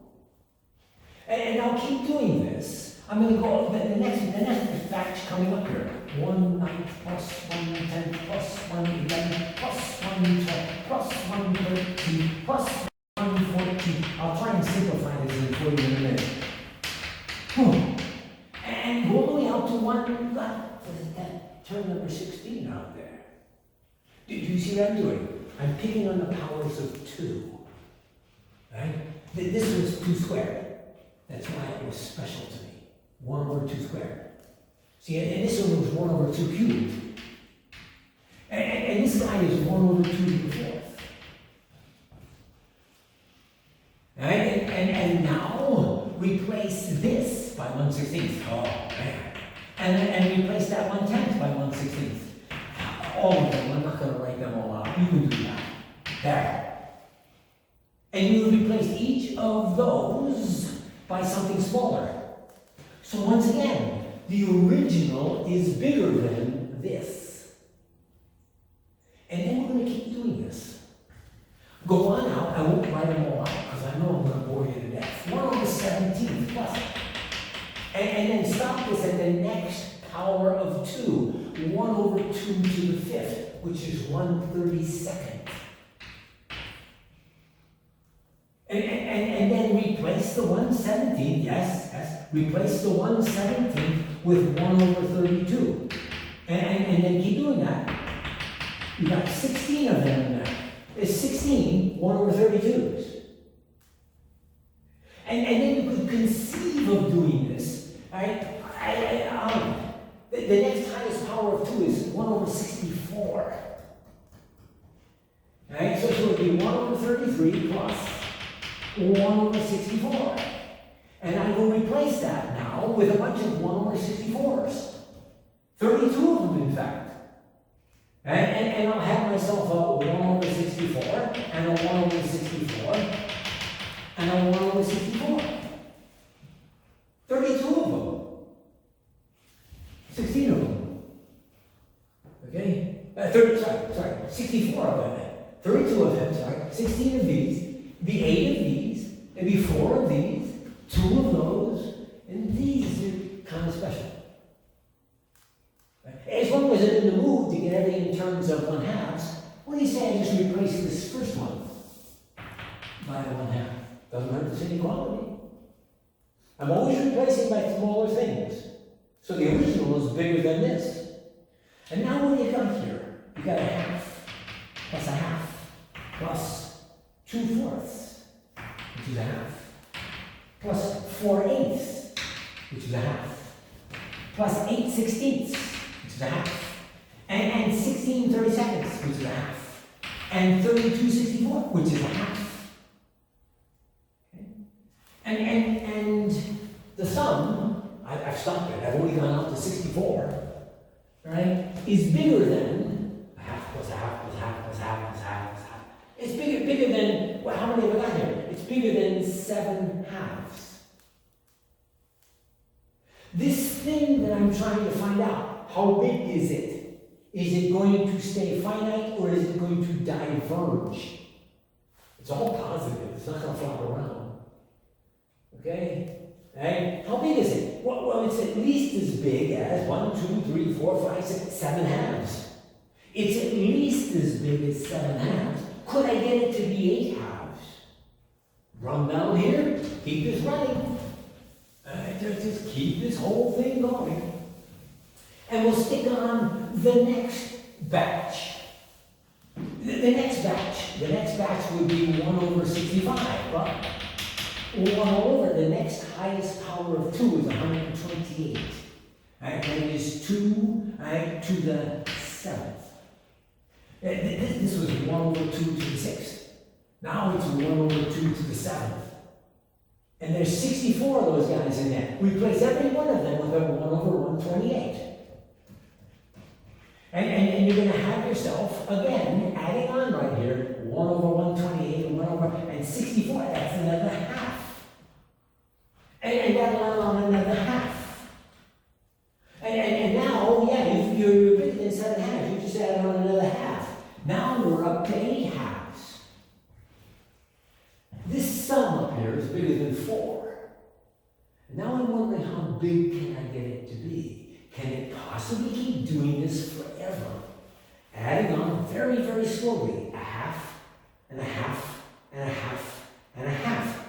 But if you add on enough halves, you start getting some size.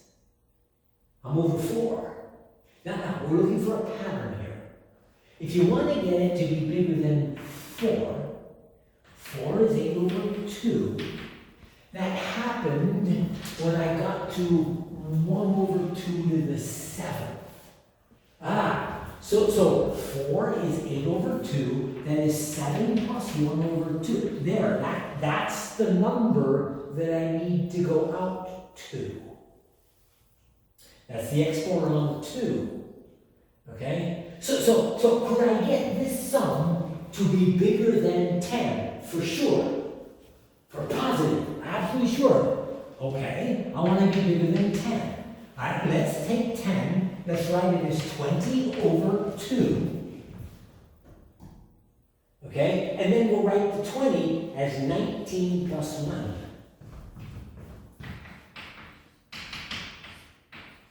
Take the 19. Go out in the series up there. Go on out in the series until you get out to the term. Okay? Let's go to the model ways now. Right? Until you get out to that term out there, right? That is 1 over 2 to the 19th. Okay? Just a sense of size here. 2 to the 10th is 1,024. Right? 2 to the 9th is 512. 512 times 1,024. 600,000. You've gone out 600,000 terms in this series, and you are out to 1 over 2 to the 19th. Okay? You replace all these previous ones here with 1 over 2 to the 19th. Okay? And that will give you another half to add on to the previous ones. Right? The grand total of all of this will be how many halves do you have? I wanted to get myself, right, 20 of those individual parts right there, right, to make a 10. So the total here, when I get out there, right, will be it's at least 10. It's more than 10. That series up there will total up to be more than 10 if you add it up out to just 1 over 2 to the 19th. It totals up to be more than 10. You can make it as big as any number you wish to. Can it get as big as 100? Sure, it can get as big as 100. Now we do 200 over 2. We make 199 plus 1 for the 200, and then run this thing out to 1 over 200, 1 over 2 to the 199. And now that the total of all of those will be bigger than 100.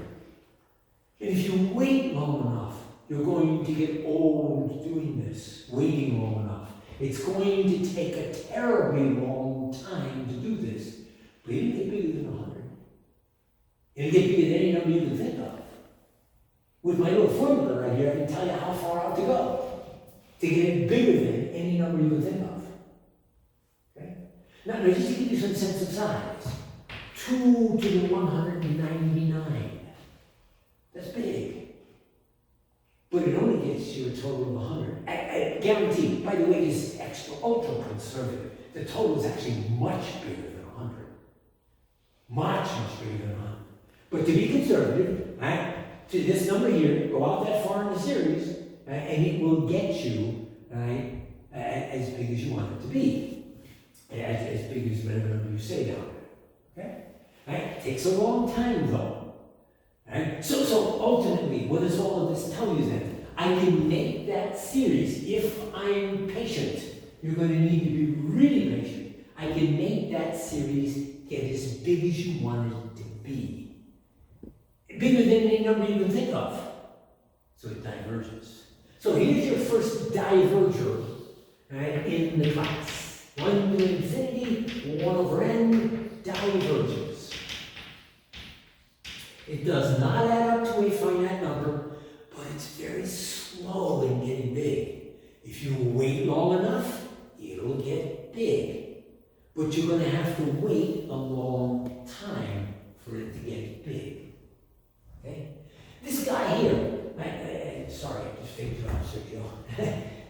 right here, right? This one is called the harmonic series. And this is a harmonic series. This is the third series you see. There's the geometric type. There's the telescoping type. This is not a type, this is one series. This harmonic one. That is the harmonic series. It never varies from this. That's the harmonic series. And it diverges. It will very, very slowly add up to be bigger than any number you could think of. Okay? All right, the harmonic series. All right, now, before we leave the harmonic, I gotta build some intuition into you. Okay? I gotta get you some sense of what we're doing here. Okay? So stay, there's your harmonic. I can lose this. Now, right, you've seen something like this already. Let me take you back to section 7-8, the improper integrals. And let's go look at 1 over x. Look at that formula. 1 over the variable. Okay? 1 over x, we went 1 to infinity. Yeah, this was area under the curve. The curve 1 over x, asymptotic to the x-axis. Right? We actually did this improper integral. We let it go forever. How much area do you have under the curve? And you remember this. Natural log of x. 1, 2, and we have to stop it. You remember our procedure now from section 7-8. And then put the limit on it. Notice that procedure is the same idea you have here. Stop it. Put the limit on. That's TLAX thinking. That's your calculus thinking. You're doing the same kind of thinking now with the series as you were doing back there in section 7-8. Okay? So we finished this guy, huh? Right? There's natural log of L minus natural log of 1. And then the limit comes and L is allowed to go on. Right? But so this is just the limit, that is L goes to infinity of the natural log. And you remember that this thing diverges. Right? It diverges. This gives you an infinite amount of area under that curve. But remember, the log function grows big very, very slowly. And that same theme has just come up again with series. This gets big. It'll diverge. It's going to get bigger than any number you can think of. Very, very slowly. So I just wanted to draw that analogy between section 7-8 and what you just saw here. In the next section of the book, in section 11-3, we will tighten this analogy down. You might remember from back there, when the exponent on the bottom got bigger than 1, they converged. This thing came down faster. You weren't adding on so much area, right? And it came down faster and it converged. When the area down there got smaller, when the exponent, beg your pardon, I said area. When the exponent gets smaller than 1, so it gets to be 0.5, or it goes negative on you, okay, then it's going to diverge. Okay, remember those from 7-8? Okay? You're going to see that same kind of thing come up in the next section of the book. We'll put an exponent there besides 1, and then we will again be asking ourselves, for what exponents does it converge, and for what exponents does it diverge? So there's a bit of an analogy here between the integrations you were doing in 7-8 and this harmonic series is kind of touching off the same topic here in section 11-2. We're going to let that sit until we pick up the ideas in 11-3, and then we can finish that as we finished it back in 7-8. Okay? So that was your third series there. The first two were types, categories. This one is actually a specific series. and we have that. Okay? So, that being the case, right, there's that. Right? And I'm going to that. Right? And that. Okay? Right. And so I'm moving on then. I want to do a couple more examples of geometrics, just to wrap up these particular ones right here, and just to give you some practice. This will help you with the homework that's coming up. and these next examples. So 5 minus 10 over 3 plus 20 over 9, right, minus 40 over 27. And then the author stops. I copied this right out of the book. The author stops. Assume that when you see these things in the book, whatever pattern is here continues all the way forever. So you just make that assumption that pattern will continue for you. Right? So, they didn't give me the formula. They just actually started writing out the individual terms. But the question is still the same. Converge? If so, to what? Or diverge? Right? So converge or diverge on this guy. So I'm looking at it, I'm saying, well, what have I got there? And really, at this stage of the game, you only have 3 categories to put it in. The geometric, right, the telescoping, and the harmonic. Those are the only 3 categories you can put it in. So in the homework in section 11.2, when they give you these, try to put it in one of those 3 categories. Okay? All right, so this guy right here, if you're checking for geometric, look and see what you have to do to this term, what do you multiply it by to get that term. So just go, you scratch paper, here's a 5, there's a negative 10 thirds. What do you multiply 5 by to get that? And it shouldn't take you too long to figure out minus 2 over 3 will do the job. So this term is negative 2/3 of that term. If it's geometric, then this one will be negative 2/3 of the last one. And that one will be negative 2/3 of this one. And hopefully the author gave you enough of these terms that you could check that out. He will. So this is 5 plus 5 times negative 2/3.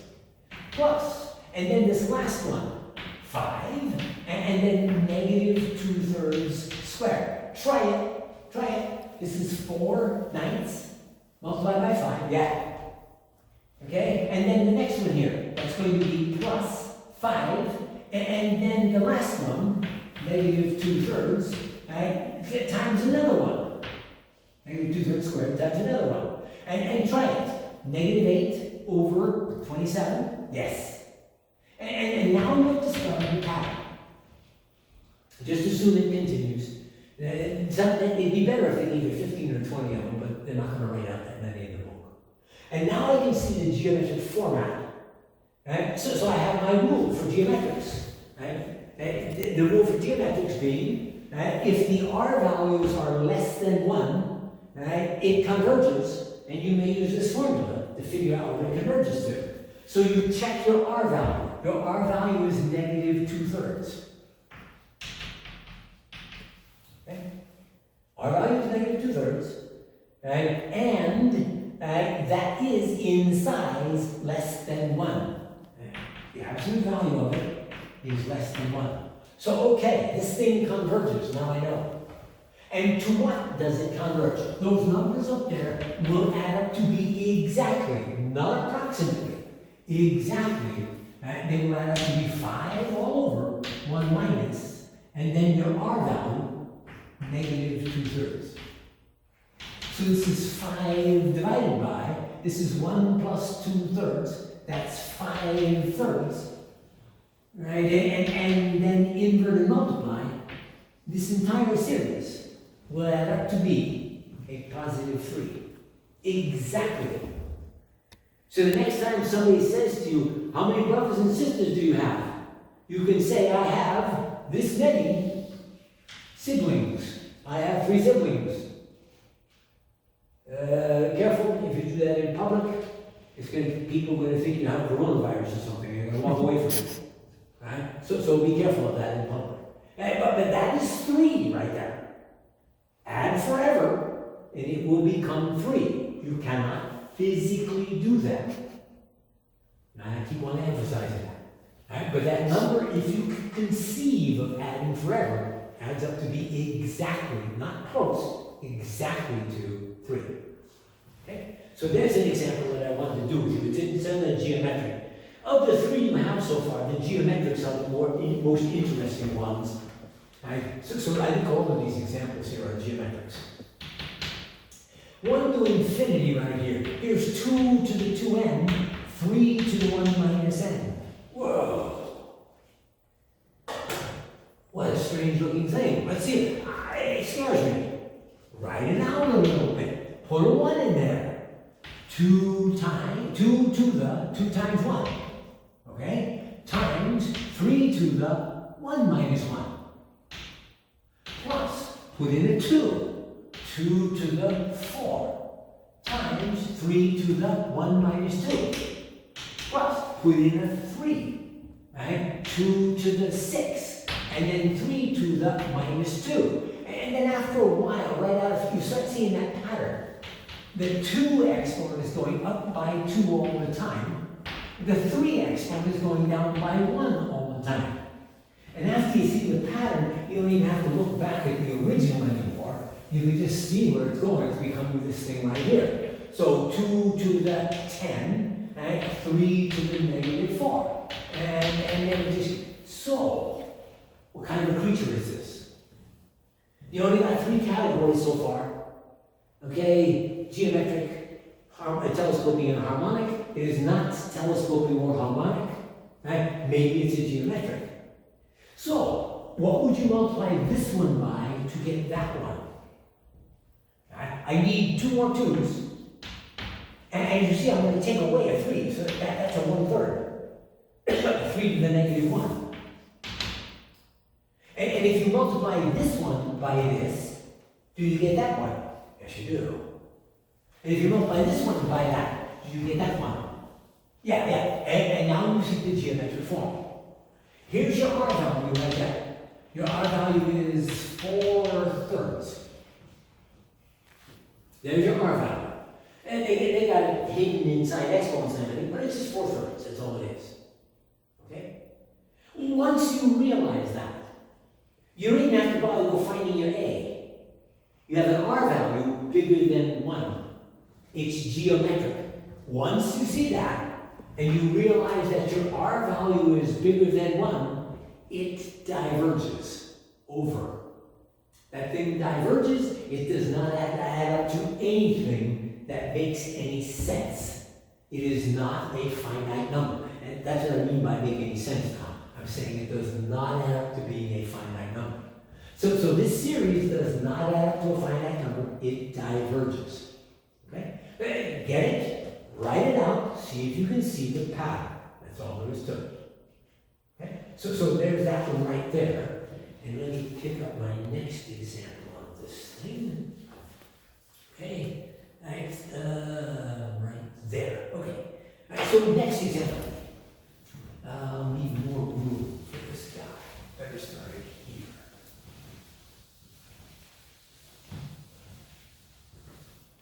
So here it is. All right? Here. And this goes on forever. That's what the 3 dots mean. The 3 dots are very important. Do not ignore them as people frequently do in English. When you see them at the end of a collection of numbers, right, they're very important for you here. Okay, this is also sometimes written as 0.9 with a bar on top. The bar means infinite number of 9s. Infinite number of 9s. And the question I have for you is, you can think about this now. What is that? You're on the number line. There's 1 right there. Where is this thing? It has an infinite number of 9s on it now. You can't put any more 9s on it. It already has an infinite number of 9s on it. So where is it?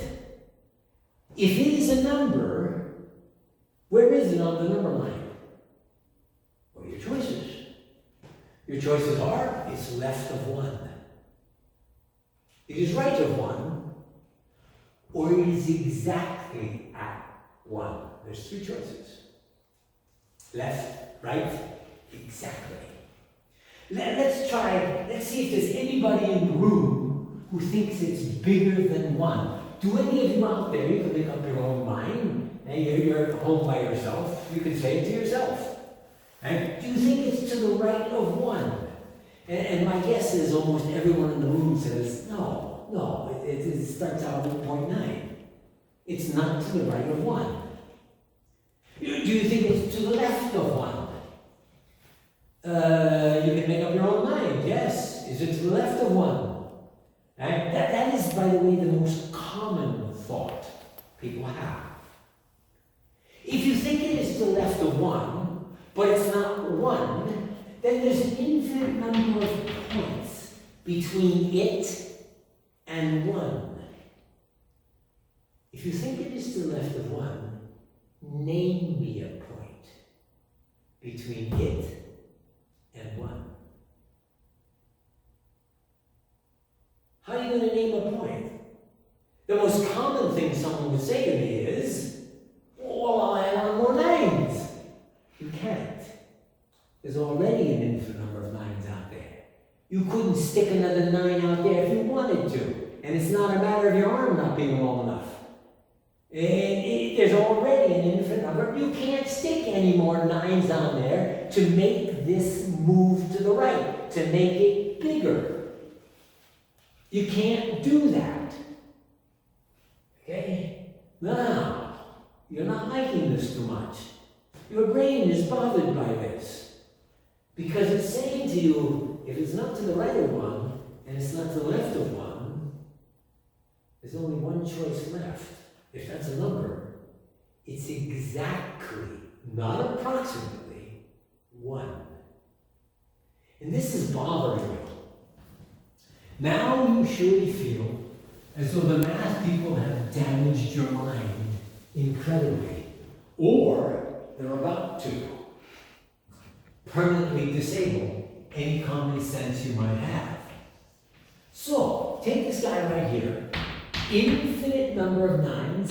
What do you say we write this as 0.9 plus 0.09? Plus 0.009. Plus 0.0009, plus 0.00009, plus, and you see what I'm going to do. I'm going to say, this is this guy right here. It is 5 zeros and a 9. Right? And then 6 zeros and a 9. And let that go forever. Pardon me. And when you add all of this up, it's of course in compact notation going to be this number right here. So now, look at this right-hand side over here. Do you recognize it? Is it an old friend of yours? Well, this number is a 10th, I beg your pardon, of that.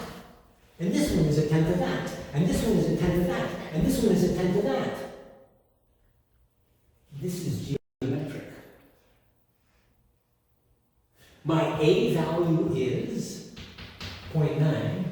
My R value is 1/10. This is a geometric series going forever. Okay? And the R value is less than 1 in size.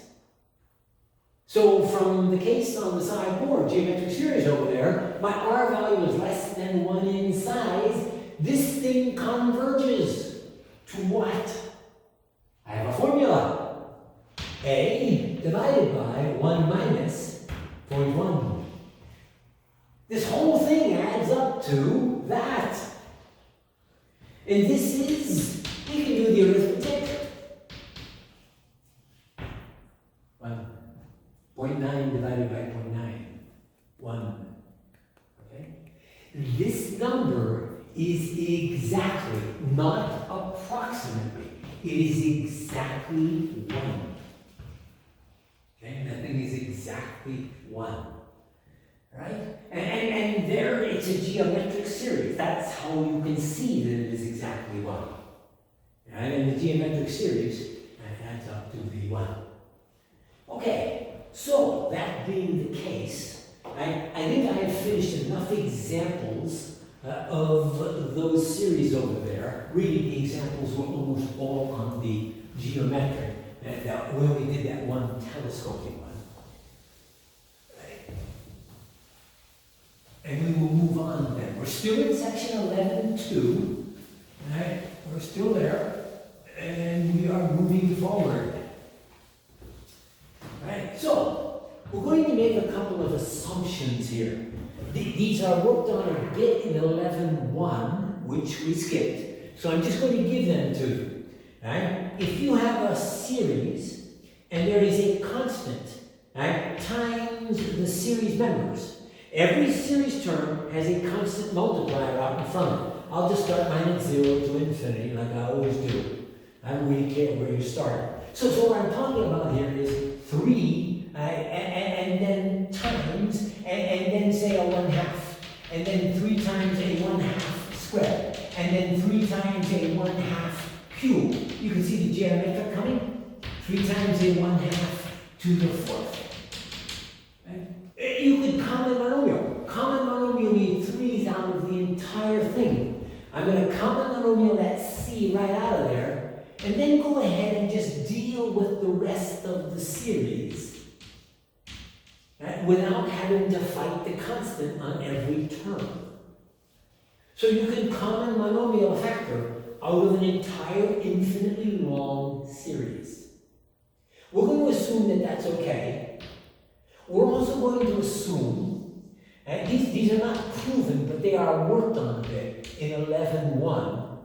As I said, we're also going to assume that if you have a series where every term is an addition or a subtraction of 2 terms, that you may separate into 2 separate series and do them separately, and then add up or subtract the answers to get the answer to the original one. Now there's a catch here. This is only if both of these series, only if both of those series converge are you allowed to do this. You can only do this when both converge. So this equality is not true if either of them diverges. If they both converge, right, you may split it and do them as 2 separate pieces. Right? So we're going to make these two major assumptions here.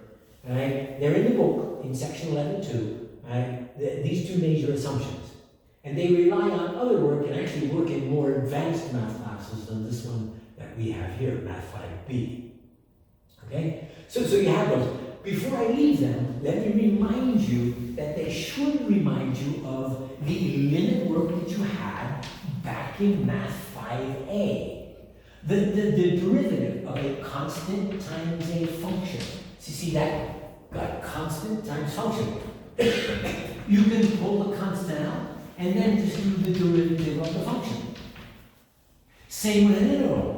You got an integral, constant times function. You can pull the constant out and then just focus on the integral. Okay? And that's that guy there. And then likewise, if you have a sum of functions or a difference, you could do them separately. And likewise, an integral of a sum, you could do them separately. So these assumptions we're making right here about series are the same assumptions you made about limits way back in Math 5A. They are not really brand new ideas to you. They are just now being put on limits of, putting on series as opposed to being just put on derivatives and integrals. So we're making those 2 assumptions right there.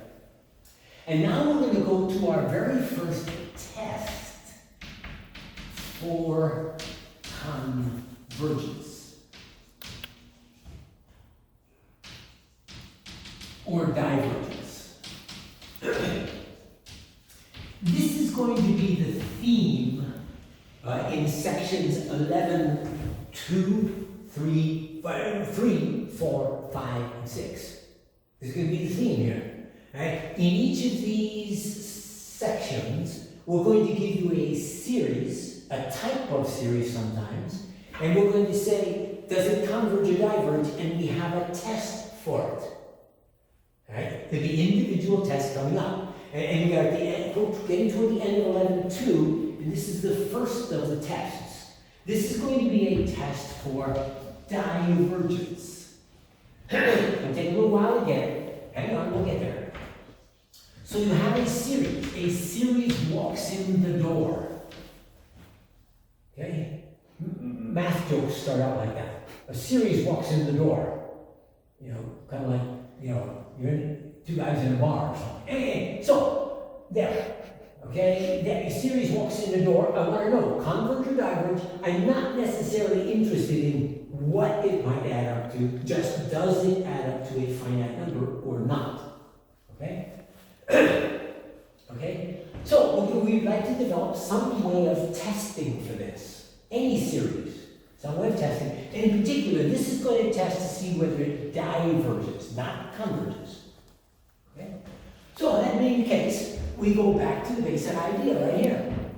What you do is you look at the limit on the partial sums, not the full sum. Okay? This thing would be limit as k goes to infinity of, right? Here's the sum, and then n goes 0 to k of, and then an right there. So stop the series at a finite point, then take the limit. Right? So that being the case, right, we'd like to do this kind of thing. What we're going to do here, this test is going to do, is it's going to check the individual terms in the series and see if they're getting small fast enough to make this thing converge, or whether they're not getting small fast enough, right, to make this thing converge, i.e. that is, make it diverge. So we like to focus on an individual term. Here's what I want you to do. I want you to go, and we're going to go get the kth term in the series. Remember the series now? The series back here. A0 plus A1 plus A2 plus A3 plus A4. Here we go. Here's the kth term. Just that one term right there. I'm not talking about adding all these up. I want to just get one term. In fact, what I might do is I might just go get the k plus first term. Okay? And let me show you how to take a break. My voice needs some water. Okay? Now we are back. Right? So we're going to take the series, and I'm going to go isolate out of it the k plus first term in a certain manner. Right? So what I want to do is I want to write this as a0 plus a1 plus all the way out to ak plus 1. And then I'm going to subtract from that the first of that. a0 plus a1 plus all the way out to ak, which I was a little careless there. I should have put that in here for you a second ago. ak, like that. So this one is the sum n goes 0 to k plus 1 of an. And this one is the sum, n goes 0 to 1 short of that, an. Okay? So the k plus first term, that one term right there, can be found by taking the sum up to there and subtracting the sum up to there. That's all I'm saying. And now what I would like to do is I would like to put the limit on. So I'm going to put a limit on. Limit as k goes to infinity of ak plus 1. Now, what that means to you is, when the k gets bigger and bigger and bigger and bigger and bigger, I'm just going to go out and be looking at bigger and bigger terms out here. That is to say, terms farther out. That's all I'm looking at. Where are they going? What's the limit on the individual terms? Not the sum, the individual terms.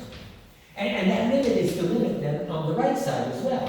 K is going to go to infinity of this whole thing.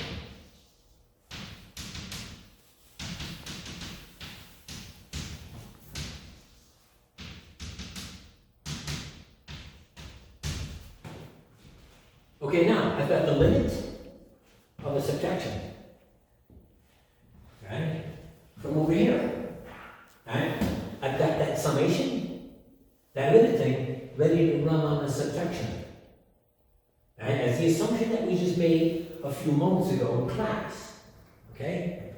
Right? So, right, if I put the limit on, right, then this limit here would give me the sum up to infinity, and that the limit on that would give me the sum up to infinity as well. If these both converge, I can split this into two separate pieces. Okay? Limit on the first one, limit on the second one. And I can split this guy. I could write this. I should take it up higher on the board for you.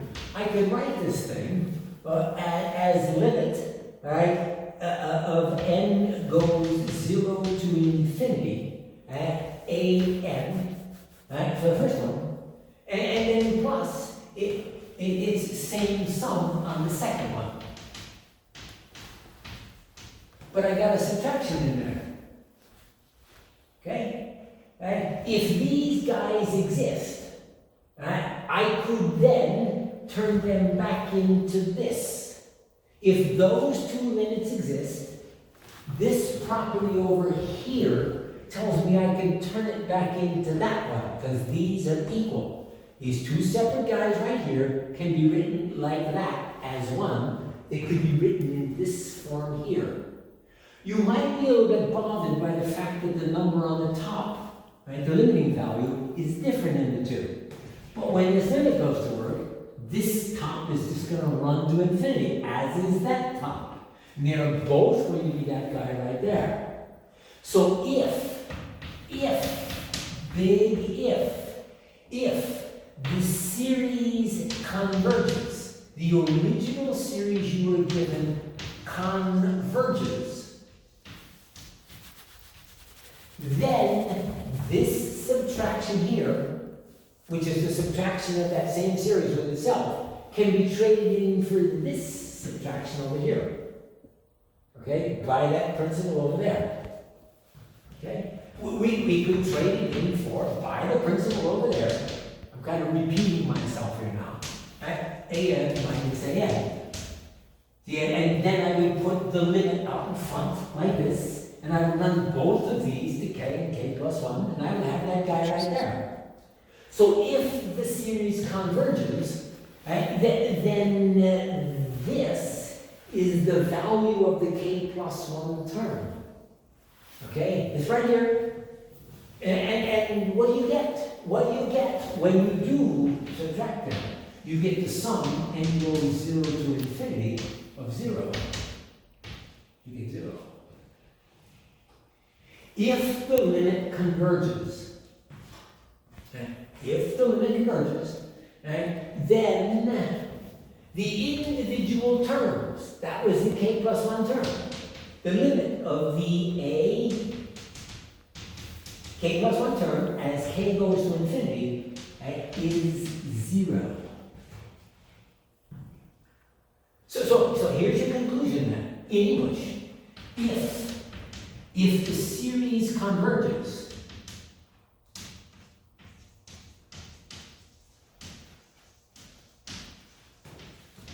then the individual terms must begin to vanish, must be vanishing, going to 0. Going to 0, that's what that means. As the terms increase, as the terms go farther out.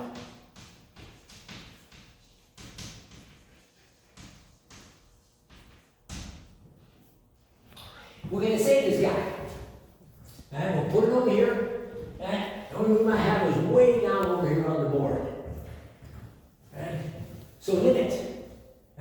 This is going to say then again, if series converges, n goes 0 to infinity, or however you want to start. If this converges, then a sub n, the terms, must go to 0. And I'll write that properly. The limit, as n goes to infinity, of the individual terms must be 0. Okay? Please notice it's an if-then statement. statement. I gotta talk to you about this a little bit. Okay? If the series converges, then the individual terms go to zero. Please notice the word because is not in here. There's no because here. Right? It's not because the terms are going to zero that the series converges. If the series converges, then the individual terms of the series must be going to zero. You saw this earlier when I was walking from this wall to that wall. The only way this is going to stay finite is if I have to take shorter and shorter and shorter and shorter and shorter steps all the time. If you keep those steps long, you're going to hit that wall and walk right through it. The steps must become shorter over the summation there. Okay? So there is a test. Right? It is not the final test we're looking for. This is the beginning step of it. Okay? Right? If a series converges, the individual terms must be vanishing as the series moves on. Okay, now, a little bit of logic here. If today is Monday, then Friday is later this week.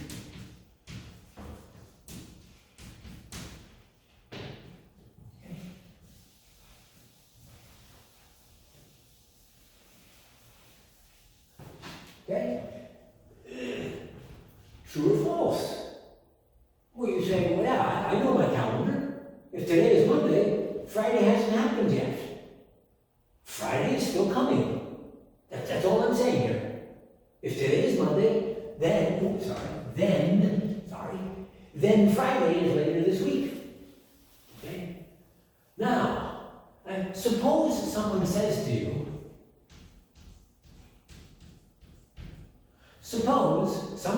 you, Friday is later this week.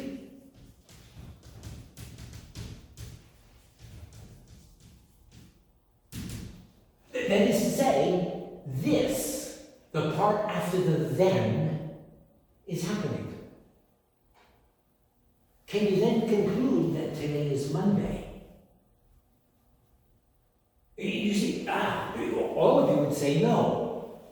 Right? Let me box it for you. If today is Monday, then Friday is later this week. And now you find out Friday is later this week. That doesn't mean today is Monday. Today could be Tuesday or Wednesday, Thursday. So if this is true, that doesn't make this true. On the other hand, what we just showed you there is that if one thing is true, and back over here, right? If this is true, then it is true that that is true. But that this doesn't tell you that if that's true, then this is true. So this is a one-way argument. This is a conditional argument in logic. Okay? If this is true, then that's true. But if that's true, that doesn't make this true. So that's the common mistake made. I'm warning you about a common mistake made here. Okay? Suppose you have a series, and the series has terms that are getting small. They're going to zero. They're vanishing. As the number gets farther and farther out in the series, they're vanishing. Right? That doesn't mean that the series has to converge. The classic example, I'll put it up on the front board, you've already seen it by the way, is the harmonic one. You look at those harmonic terms, right? 1 over 1 plus 1 over 2 plus 1 over 3 plus 1 over 4. And you get 1 over 100 plus 1 over 101. And those terms are becoming small. They are vanishing. You go way out there. 1 over 10 to the that power. Here, that's the size of my bank account. It's small. Okay? It's getting to be 0. Okay? But that doesn't mean that this is going to converge. In fact, we did earlier, we found out the entire summation diverged. Even though the terms are getting small, they're not getting small, if you will, fast enough to make the series add up to 0. Okay? Okay, now, right? That's the mistake I want to make sure you do not make, right, with this idea that we are developing. Okay, now, let's take that sentence up there, and we're going to do a little bit more logic with it. Put a negative on this. Right, put a negative on that.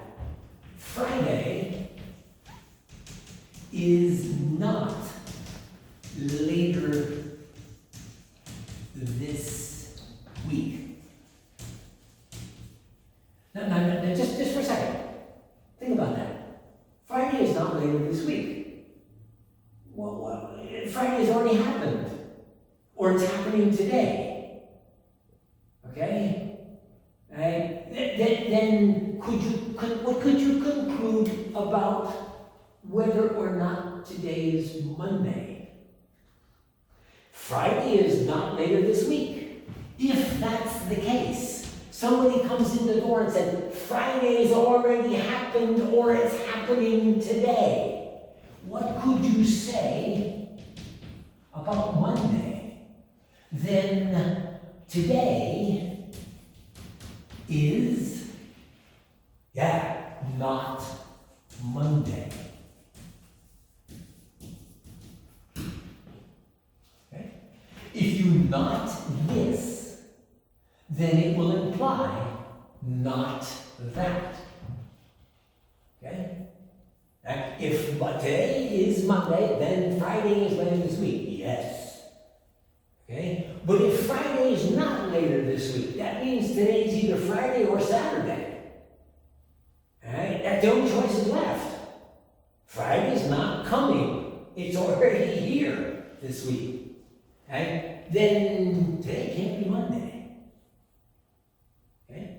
So if you not this one, it will imply for you not that one.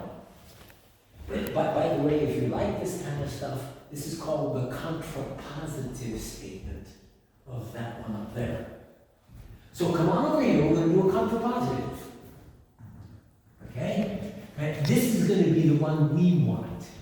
If this is not true, not that one, the one after the word then, not it.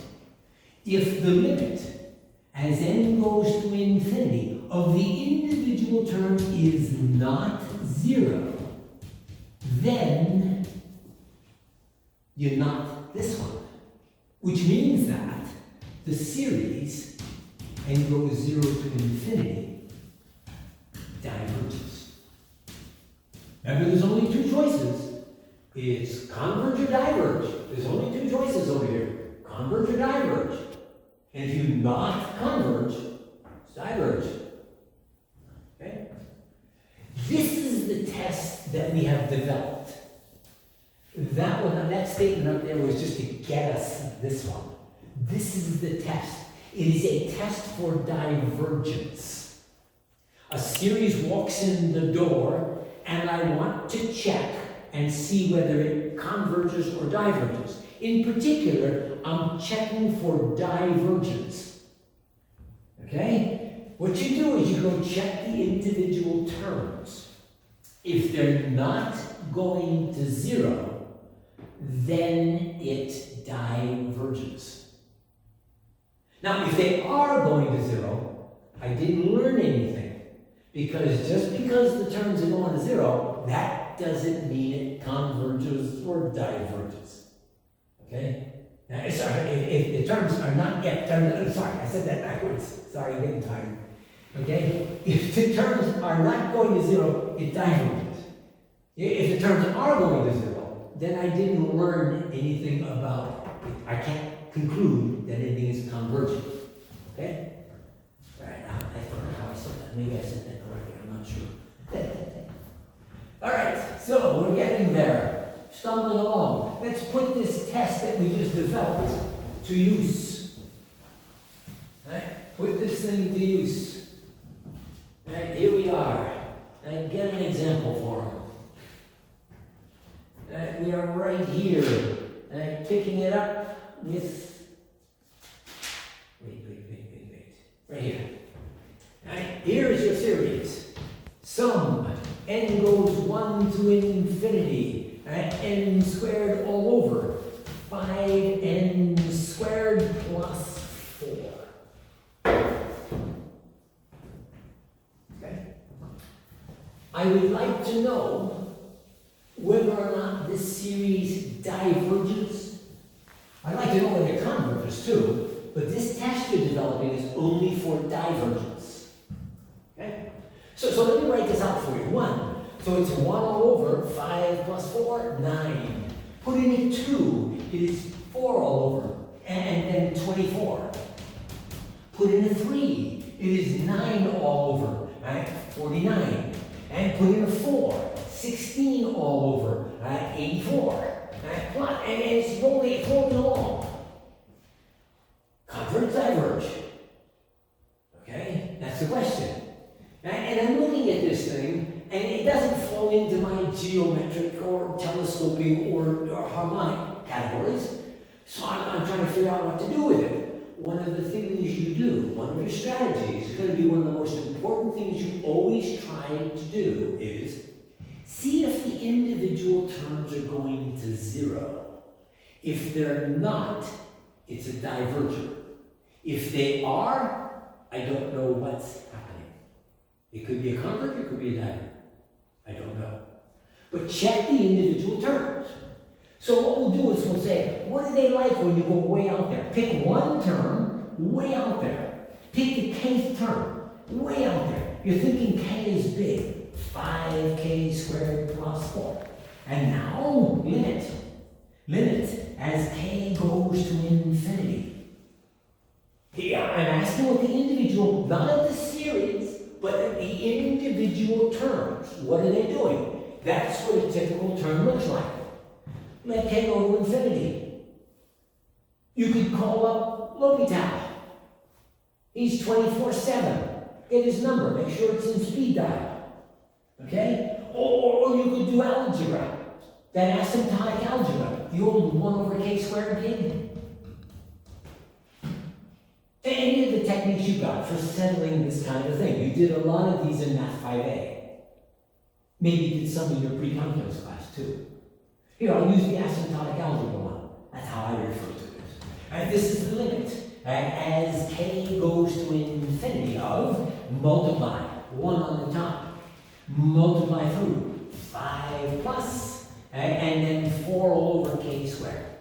And now let k go big. And when k goes big, that guy right there is going to go to 0, and the entire term is going to go to 1/5. Now, what you're thinking to yourself is, if you go out here a long way out in the series, pretty soon the terms start to look like 1/5, slightly off. But the next one is slightly off, and the next one is slightly. They're all slightly off of 1/5, approximately. But if you add on enough 1/5s, this thing is going to get big. It's going to diverge, and that's the intuition that you have here. The test we just developed says the terms did not go to 0. They went to 1/5. That's not 0. So this original series right here diverges. It diverges. The only way a series can converge to a finite number is if the terms go to 0. All right? So you check and see if they're not going to 0. And if they're not, you know it's a divergent. Now, if they do go to 0, you don't know. You don't learn anything. Here, again, these terms go to 0. And that thing diverges. Okay? But others, right here, right, that diverges. Right? Do a geometric one with an R value less than 1. Right? So sum. Come on, Dave. Right, there we go. You're summing now. Right? And then 1/2 to the end. Those terms are going to 0. These converged. Those didn't. but in both cases, they're going to 0. Okay? So just because it goes to 0 doesn't answer the question. It's only if it doesn't go to 0 that it answers the question. All right, we are getting there, good people. And we've only got one more example here in section 11.2.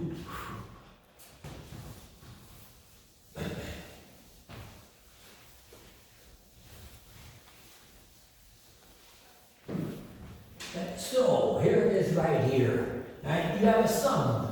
Right? N is 1 to infinity. Right? Of. And then 3 all over. There's n times n plus 1. Right? And then plus 1 all over to the end. It's a sum, infinite sum, and there's a summation in there. So this was just an example to use these properties down here. Okay, I've got an infinite sum and I got a summation inside of it. If the series converge individually, I can trade that thing in for this thing down here. These are equal, but of course now I'm using it without having checked first. You're not supposed to use this until you go check first. But we can make this a little more efficient. So that's equal to this if they both converge, and I haven't checked for that yet. So I'll tell you what, put a big question mark on your equality sign there. I don't know if it's equal yet. And now go check those two guys individually. Okay? Go check those guys individually and see if they converge. So this guy right here, we'll take that, we're doing them separately now, n goes 1 to infinity, of 3 all over n times n plus 1. Okay? Right? So I gotta go do this one. But wait a minute, there's a 3. Every term has a 3 in it. So use this property and take the 3 out. Okay? We'll pull the 3 right out of that thing. Put it out in front. Sum n goes 1 to infinity of, and then 3 all over, sorry, 1 all over, I beg your pardon. N times n plus 1. And if you remember, that was one of our earlier examples in this section. This thing totaled up to something. Right? And the amount that it totaled up to, I forgot. I did it for you a little while ago. Let me just get it in here so I don't have to repeat the entire thing. Right? That thing totaled up to, it totaled up to 1. So this totaled up to 1. Right? So this is 3 times 1. It's 3, it converges. So the first one converges. And in fact, it totals up to be 3. And then the second one. Right? Take the second one over here. N goes 1 to infinity, 1 over 2 to the n. You might recognize that. That's your old friend from earlier today. We've done this one about 3 times today, I think. That's the geometric. R is 1/2. R is 1/2, it converges. Now once I know it converges, I've already checked that one converges. Now I know both of these converge. And now I can remove the question mark on whether that's equal to this. Yes. Now that I know both of those converge, I can remove the question mark off the equality sign. Okay? And furthermore, we can go use that little formula for the geometric convergence. And this is all going to add up to be 2. Sorry. My A value was 1/2. My bad. 1/2 on top, 1 minus 1/2 on the bottom. Sorry, it all ends up to be 1. I just realized that, I forgot that. And so this one converges to 1, this one converges to 3. We've already checked, it's okay to say that's equal to the 2 separate ones, and then the entire total converges to 4. Okay? So a quick recap, this cleans up section 1, section 2. 11.2. Sorry about that. Okay? We are talking about adding up infinite collections of numbers.